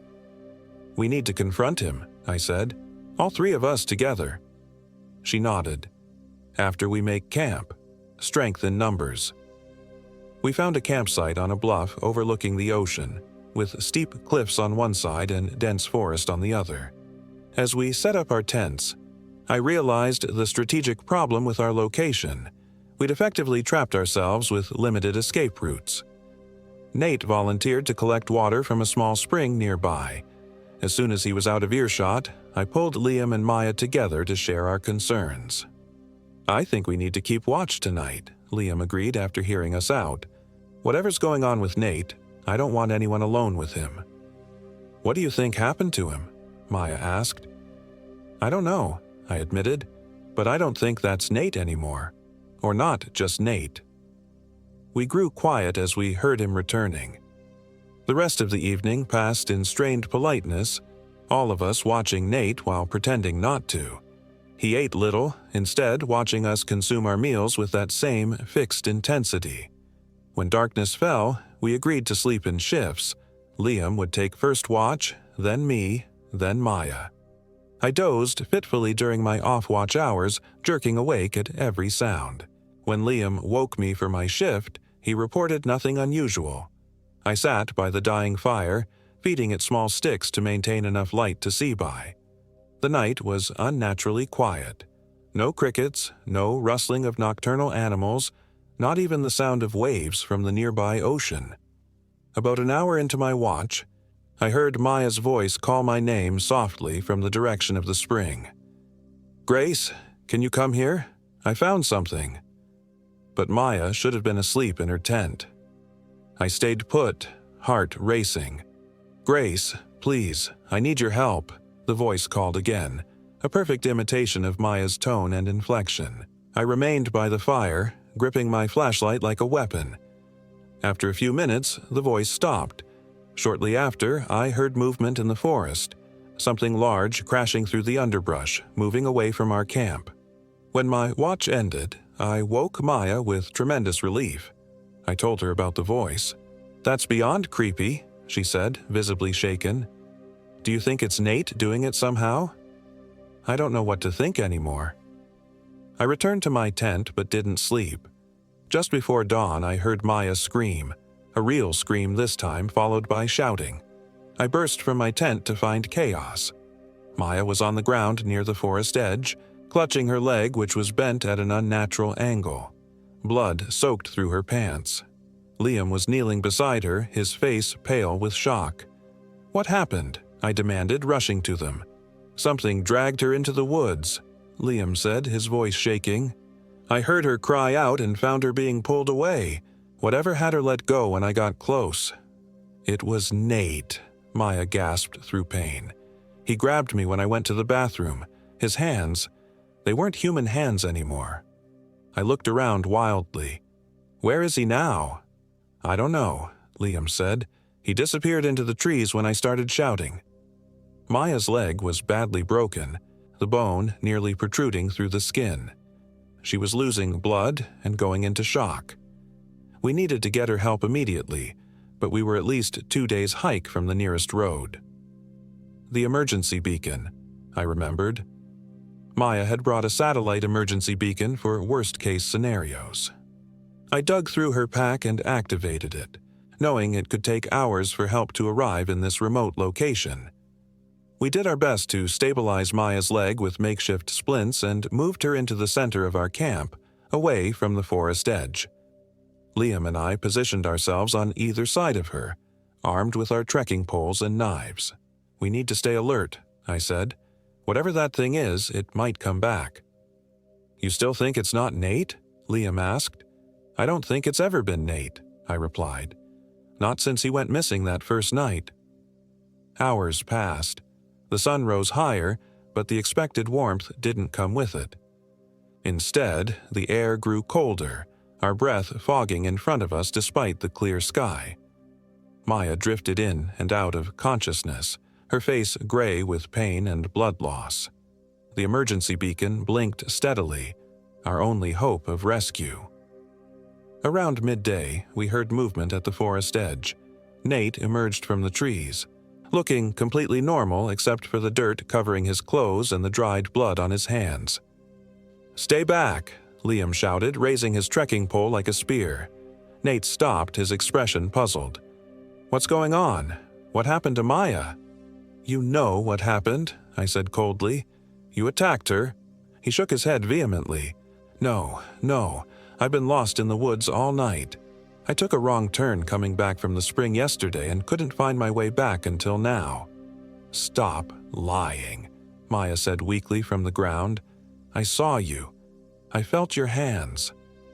Nate's face changed then, the pretense of humanity slipping away. His smile widened, stretching beyond what should have been physically possible. His eyes darkened until they were just pools of shadow. "Such fragile things," he said, his voice no longer entirely his own. It had a layered quality, as if multiple voices were speaking in unison. "So easy to break, so easy to become." "What are you?" Liam demanded. The thing wearing Nate's face cocked its head at an unnatural angle. "The local tribes had many names for us. The colonizers called us skinwalkers or wendigos. Names don't matter. We are the hollow ones. We wear your forms, but we're so much more than you could ever be." "Where's the real Nate?" I asked. My voice surprisingly steady despite my terror. It grinned that impossible grin. There is nothing left of your friend. His memories, his voice, his skin, all mine now. But don't worry. Soon you'll all be part of me too. It's already begun with her. It nodded toward Maya. Maya moaned, clutching her injured leg. I noticed with horror that the skin around her wound had begun to darken, black veins spreading outward from the injury. The creature took a step forward. Liam lunged with his trekking pole, driving it into the thing's chest. It should have been a debilitating wound, but the entity merely looked down at the pole protruding from its body with mild interest. It pulled the pole out smoothly, dark fluid that wasn't quite blood oozing from the wound. "You can't hurt me with such simple tools," it said almost gently. What happened next unfolded with nightmarish speed. The creature moved with blurring quickness, seizing Liam by the throat and lifting him off the ground. I heard a sickening crack, and Liam went limp. The thing discarded him like trash, turning its attention to Maya and me. I scrambled backward, grabbing for anything I could use as a weapon. My hand closed around the small cooking pot we'd used to boil water.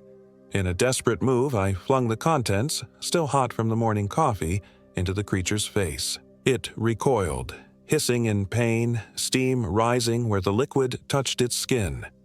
In that moment of distraction, I remembered what Earl, our shuttle driver, had told us about local legends. Many wilderness myths featured creatures vulnerable to fire. I lunged for the campfire, grabbing a burning branch.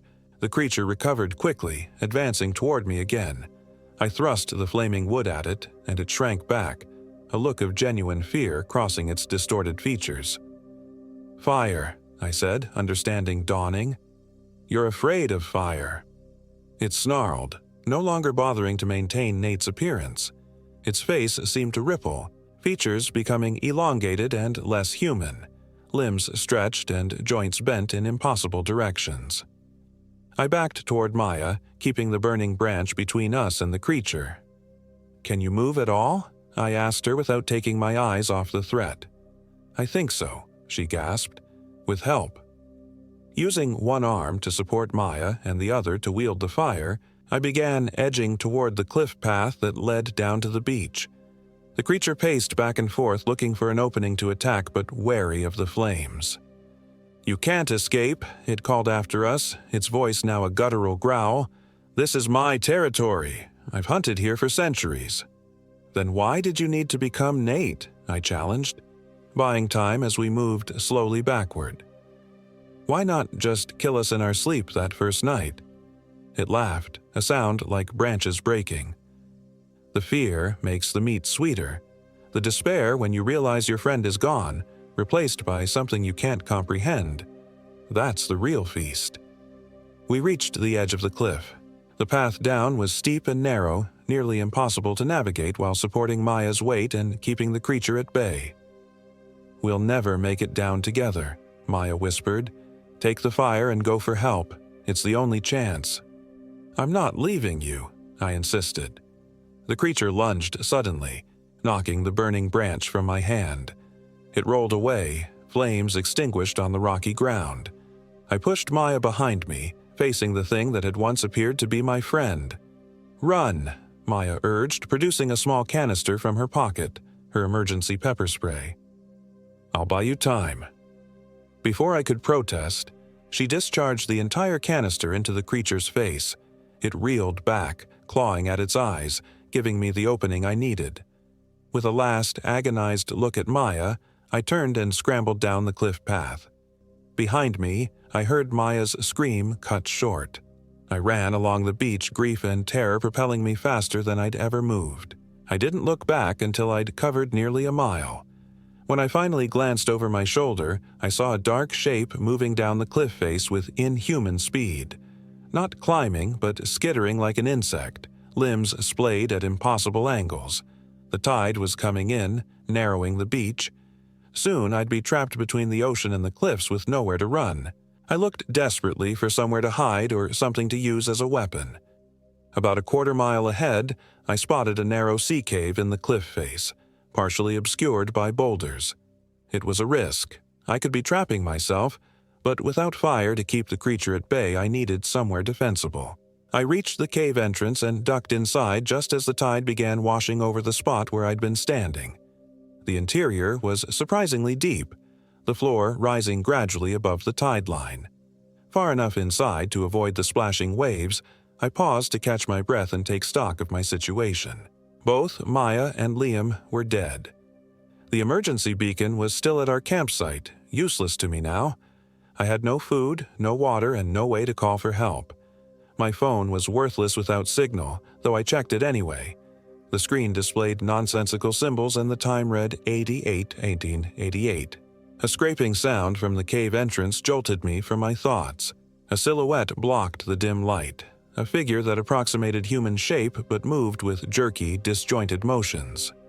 It had followed my footprints in the sand before the tide washed them away. "Grace," it called in a perfect imitation of Nate's voice. "I know you're in there. You can't hide from me." I pressed myself against the cave wall, feeling blindly for any kind of weapon. My hand closed around a piece of driftwood, not much, but better than nothing. "Your friends didn't suffer long," the creature continued, its voice shifting between Nate's familiar tones and something older, colder. "Maya lasted barely a minute after you left. But don't worry, a part of them lives on in me, just as a part of you will." The creature took a step into the cave, then hesitated. I remembered what Earl had said about local legends. Many mythological creatures couldn't enter dwellings without permission. Perhaps this cave, being a natural shelter, operated under similar rules. "You have to invite me in, don't you?" I said, my voice surprisingly steady. "That's why you pretended to be Nate. You needed us to welcome you into our group." The thing tilted its head, Nate's features sliding subtly on its face like a poorly fitting mask. "Clever girl. The old rules still apply, even in these godless times. But it doesn't matter. You'll have to come out eventually. Hunger and thirst will drive you to me." It settled at the cave entrance, partially blocking the exit. I was trapped, but temporarily safe as long as I remained inside. Hours passed. The tide rose and fell. The creature remained, watching me with patient malevolence. Sometimes it looked like Nate, sometimes like something else entirely. A tall, emaciated figure with elongated limbs and hollow eye sockets. It spoke occasionally, cycling through the voices of Nate, Liam, and Maya, trying to trick me into responding or leaving my shelter. By the second day, dehydration had made me lightheaded. The cave's interior remained cool and damp, but without water, I wouldn't last much longer. I searched deeper into the cave, hoping to find a freshwater seep or anything that might help me survive. The passage narrowed and twisted, requiring me to squeeze through a tight opening. Beyond it, the cave opened into a larger chamber. As my eyes adjusted to the darkness, I made out shapes on the walls, crude paintings in red and black pigments. They depicted elongated humanoid figures surrounding smaller human shapes. In the center of the chamber stood a stone table or altar of some kind, its surface stained dark. This place had been used before, perhaps for centuries. I wasn't the first to encounter the Hollow One, nor to seek refuge from it. Near the altar, I found evidence of previous victims, scattered belongings. Some recent enough to recognize as modern hiking gear, others so old they'd nearly turned to dust. Among them was a rusted metal lighter. I flicked it hopefully, but no flame appeared. I continued searching and discovered a narrow crevice at the back of the chamber where cool air flowed in. Another exit. It was barely wide enough for me to squeeze through, but it led upward, away from the creature guarding the sea entrance. With tremendous effort, I forced my way through the crevice, emerging onto a narrow ledge halfway up the cliff face. From this vantage point, I could see for miles down the coastline. In the far distance, I spotted movement, people on the beach. A rescue party responding to our emergency beacon. But they were heading directly toward danger. The Hollow One would be waiting, ready to take another form, claim more victims. I had to warn them somehow. I began making my way down the cliff, choosing my path carefully on the crumbling rock face. My dehydration made the descent treacherous, my vision blurring at the edges.